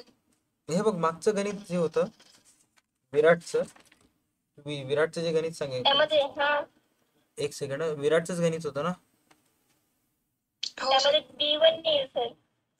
त्याच्यामध्ये कोणाचा हिस्सा तुम्हाला रेज करा म्हणलेला? फक्त विराटचा हिस्सा रेज करा म्हणलेला होता ना मागच्या गणितामध्ये? चेक करतो एक सेकंड.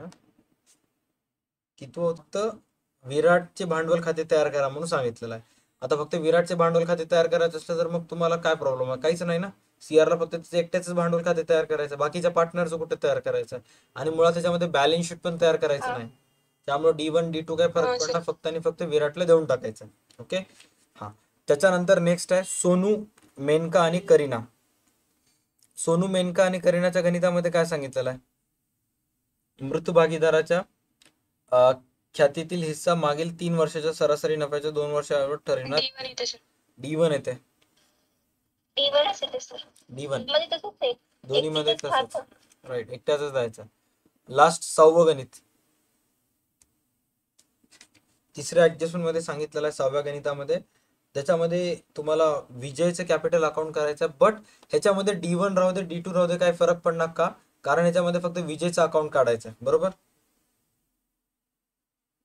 आणि जर तुम्ही बॅलन्स शीट तयार केलं असता तर मग कायदेशीररित्या ह्याचं आन्सर जे आहे ऍज पर लॉ ह्याचा आन्सर D2 आहे. बट काही फरक पडत नाही का? कारण फक्त आणि फक्त तुम्हाला कोणाचं खाते तयार करायचे? विजयचं अकाउंट तयार करायचं. ओके. D1 D2 बद्दल जास्त इम्पॅक्ट कधी पडते? जेव्हा तुम्हाला ताळेबंद तयार करायचं असते. बरं, ट्रू फॉल्स सांगा. सिच्युएशन D1 असू दे किंवा सिच्युएशन D2 असू दे, दोन्ही सिच्युएशन मध्ये मृत भागीदाराचे भांडवल खाते जमा होत आहे का? गुडविल संबंधी सिच्युएशन परिस्थिती D1 असू दे किंवा D2 असू दे, दोन्ही परिस्थितीत मृत भागीदाराचे भांडवल खाते जमा होत आहे का? काय वाटतं तुमच्या दोघांना? हो सर. ट्रू. राईट.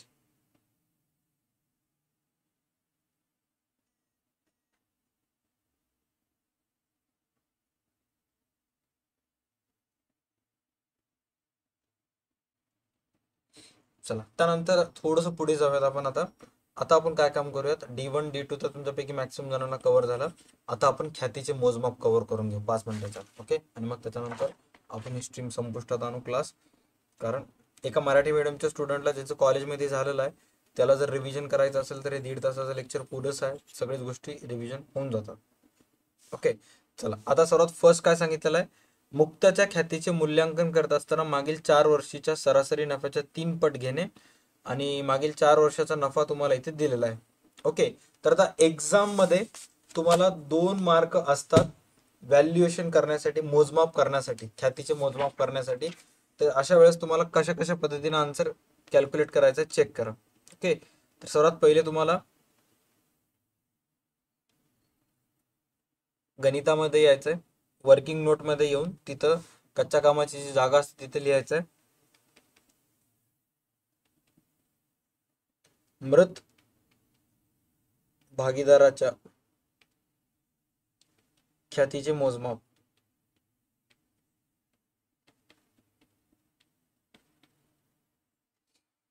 मृत भागीदाराच्या ख्यातीचे मोजमाप. शबाश. आता जे मृत भागीदार आहे त्याचे ख्यातीचे एक्झॅक्ट कशा पद्धतीने मोजमाप करण्यात येते? तर सर्वात पहिला आहे एकूण नफा. एक्झाम मध्ये हे स्टेप तुम्हाला फॉलो करायचे आहे. एकूण नफा, त्याच्यामध्ये तुम्हाला मागच्या 4 वर्षीचा नफा दिलेला आहे 1.5 लाख, 1,30,000, 70,000 आणि 50,000. ओके. त्याचं सूत्र आहे नफा वजा तोटा.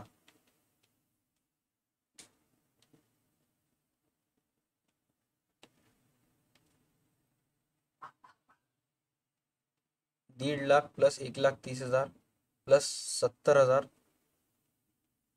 प्लस 50. करा बेरीज. एक्झॅक्ट किती बेरीज येत आहे?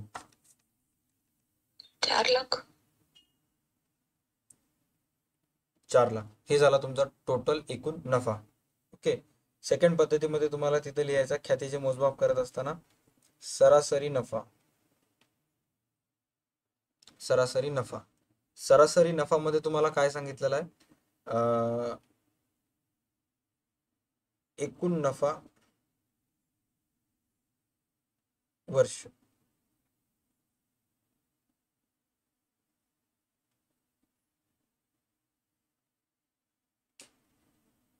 4. सरासरी 1 नफा लाख. किती आला? 1 लाख. 1 लाख. तिसरी पद्धत आहे ख्यातीचे मूल्यांकन.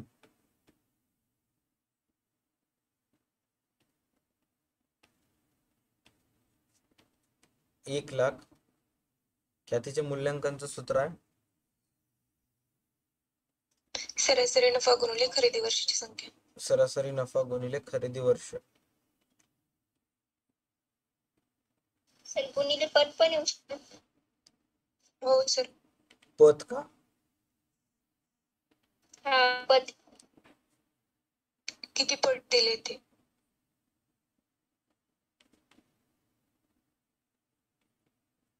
पट वर्ष. इंग्लिश मध्ये हा चॅप्टर ऑलरेडी झालेला आहे. चेक कर लाईव्ह सेशन मध्ये, तुला तिथे लिंक दिसेल. 1 लाख गुणिले खरेदी वर्ष 2 आहे किंवा पट वर्ष 2 आहेत. किती आले मग टोटल? 2 लाख. 3 आहे सर. 3 वर्षाचा आहे का? 3 सर. चेक करतो थांब. हा मागील 3 पट घेणे.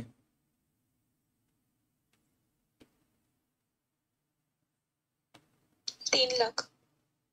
आन्सर आला 3 लाख. ओके, तर आता इथं चेक करा बॉईज अँड गर्ल्स, आन्सर आला 3 लाख. आता मला सांगा की गुडविल हे जे मृत भागीदाराला देण्यात येते, तो जेवढा महिने जिवंत होता तेवढ्या महिन्याचं देण्यात येते का पूर्ण वर्षाचं देण्यात येते? आपण जसं आता नफा तोटा निलंबित खाते 3 महिने जिवंत होतं तर 3 महिन्याचं काढलं होतं, बरोबर? तसं जे गुडविल आहे हे पूर्ण वर्षभराचं देण्यात येते. सुरुवातीला इथे लिहून दिलं होतं बघा तुम्हाला. इथे जर चेक करत असाल कुठे गेलं ते, हा, पूर्ण वर्षभराची दिले जाते. सेल्स म्हणजे वर्षभर आणि टाइम रेशो म्हणजे हयात कालावधी.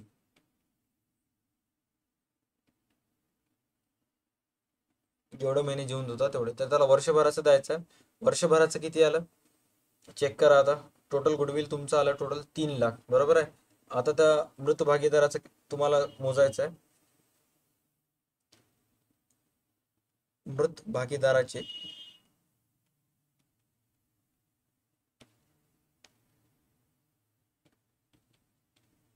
ख्यातीतील हिस्सा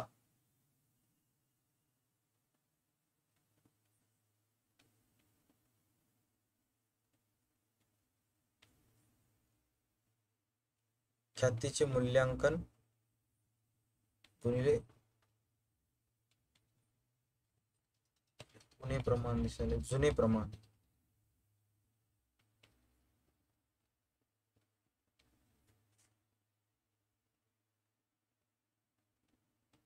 चेक करा त्याचं जुने प्रमाण किती आहे. 1/4. 1/4. 75,000 सॉरी 3 लाख गुणिले 1/4. आन्सर तुमचं किती येईल? 75,000. 75,000.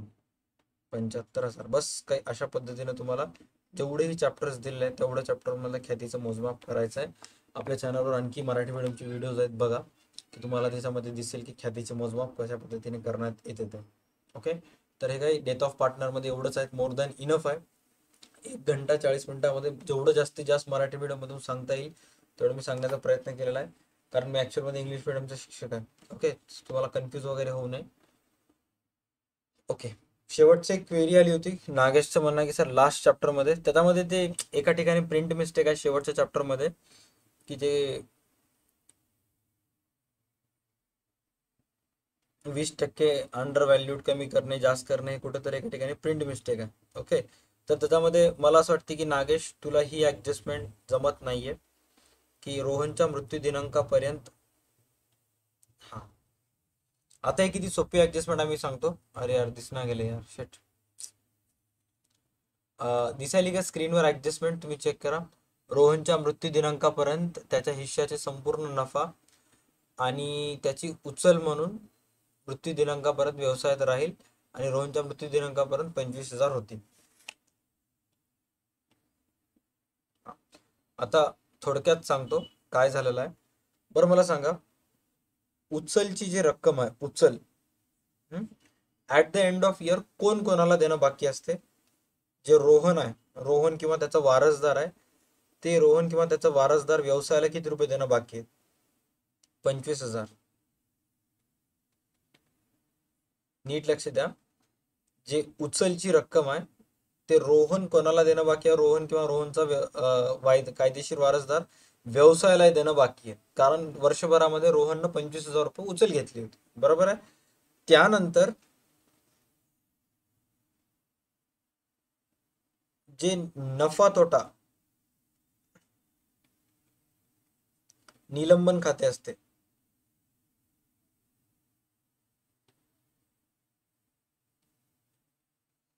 नफा तोटा निलंबन खाते, ह्याची रक्कम कोण कोणाला देणं बाकी आहे? याची रक्कम व्यवसाय कोणाला देणं बाकी आहे? रोहनला.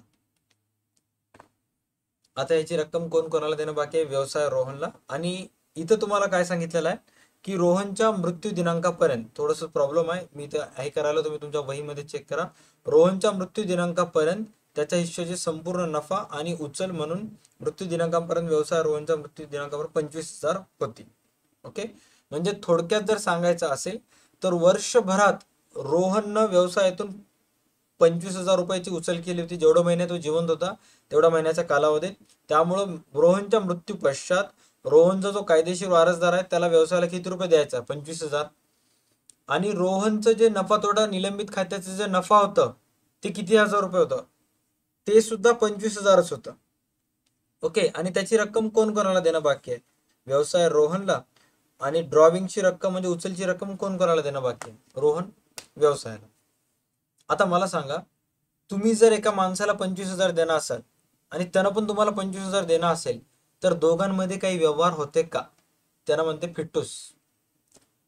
आता इथं व्यवसाय आणि एक्झिक्युटर या दोघांमध्ये डील होते की ड्रॉविंगचे म्हणजे उचलचे रोहन व्यवसायाला 25,000 देणं बाकी आहे आणि at the end of year नफ्याचे व्यवसाय त्याला 25,000 देणं बाकी आहे. तर मग अशा वेळेस तुम्ही जे सीए फाउंडेशनचे स्टुडंट्स आहेत ह्या ऍडजस्टमेंटची पोस्टिंगच करत नाही. त्या ऍडजस्टमेंटला सरळ सरळ इग्नोर करतात, कुठंच त्याची पोस्टिंग करत नाहीत. आणि तरी सुद्धा त्यांचं गणित बरोबर येते. बरोबर आहे का? कारण डीआर ला 25,000 लिहिला आणि सीआर ला 25,000 लिहिला तर दोन्ही तेवढेच येणार आहे. फरक फक्त काय की जे भांडवल खाते आहेत, भागीदाराचे भांडवल खाते किंवा मृत भागीदाराचे भांडवल खाते, त्याची जे टोटल ऑफ डीआर आणि सीआर आहे ते खालची चेंज येते. बट जे शिल्लक पुढे नेणे, मृत भागीदाराच्या भांडवल खात्याची शिल्लक पुढे नेणे असते किंवा मृत भागीदाराच्या वारसदाराच्या खात्याला जी रक्कम ट्रान्सफर करण्यात येते, कोणती रक्कम ट्रान्सफर करण्यात येते? मृत भागीदाराच्या भांडवल खात्यातून जेव्हा तुम्ही जमा बाजूतून नावे बाजू वजा करता ते जी अमाऊंट आहे, थोडक्यात शिल्लक पुढे नेण्याची जी अमाऊंट आहे ती बरोबर येते. जर त्या 25,000ची गोष्ट पोस्टिंग करत नसाल तर फक्त इथली जी बेरीज आहे ते थोडंसं तुमची दुसरी येते. बट शिल्लक पुढे नेणे चेंज येते. कधी? जर तुम्ही एक सीए फाउंडेशनचे स्टुडंट असाल आणि या 25,000ची पोस्टिंग कुठंच करत नसाल तर. बट आपल्या सिलेबस नुसार तुम्हाला या 25,000ची पोस्टिंग करायचं आहे. त्याचं सस्पेन्स अकाउंट जे की तुम्हाला ऑलरेडी काढून दिलेलं आहे, निलंबित खाते म्हणून 25,000 रुपये तुम्हाला मृत भागीदाराच्या जमा बाजूस लिहायचे आहेत आणि उचल म्हणून नावे बाजूस तुम्हाला 25,000 रुपये लिहायचे आहेत. राईट. हे दोन नोंदी तुम्हाला करायच्या आहेत. याच्यामध्ये तुम्हाला ताळेबंद वगैरे तयार करा असं काही म्हणलेलं नाहीये या गणितामध्ये. फक्त सर्व भागीदाराचे भांडवल खाते तयार करा म्हणलेलं आहे. त्यामुळे तुम्हाला एकच काम करायचं आहे की मृत भागीदाराच्या भांडवल खात्यात जमा बाजूस निलंबित खाते म्हणून तुम्हाला 25,000 रुपये लिहायचे. राईट. आणि नावे बाजूस उचल म्हणून 25,000 लिहायचं आहे. आता इकडं 25 लिहिला गेला. दोन्ही साइड मधून, दोन्ही बाजूतून तुम्ही तेवढीच रक्कम कमी करायला. बरोबर आहे. त्यामुळे शिल्लक पुढे नेलेली रक्कम लिहिलं तरी बरोबर येणार आहे, न लिहिलं तरी बरोबर येणार. आता तुमच्यापैकी जर सगळं स्टुडंटला हे गणित परफेक्ट करायचं असेल तर तुम्ही काय करायचं, एक वेळेस 25,000 दोन्ही साईडला लिहून बघायचं आणि शिपूने चेक करायचं किती येतंय, आणि एक वेळेस न लिहिता बघायचं किती येते चेक करायचं. दोन्ही बाजूत शिल्लक पुढे नेलेली अमाऊंट सेम येईल. म्हणजे इन शॉर्ट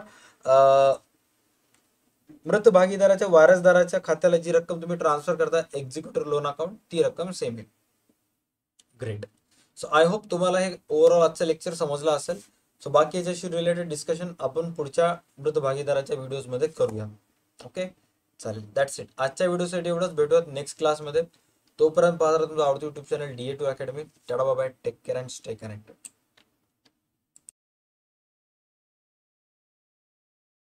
स्टुडंट्स, हा व्हिडिओ पूर्णपणे बघितल्याबद्दल. तुम्ही जर 12वी कॉमर्स महाराष्ट्र बोर्डातून यावर्षी एक्झाम देणार असाल तर तुम्ही लक्ष बॅच जॉईन करू शकता, ज्या बॅचमध्ये तुम्हाला 12वीचं कम्प्लीट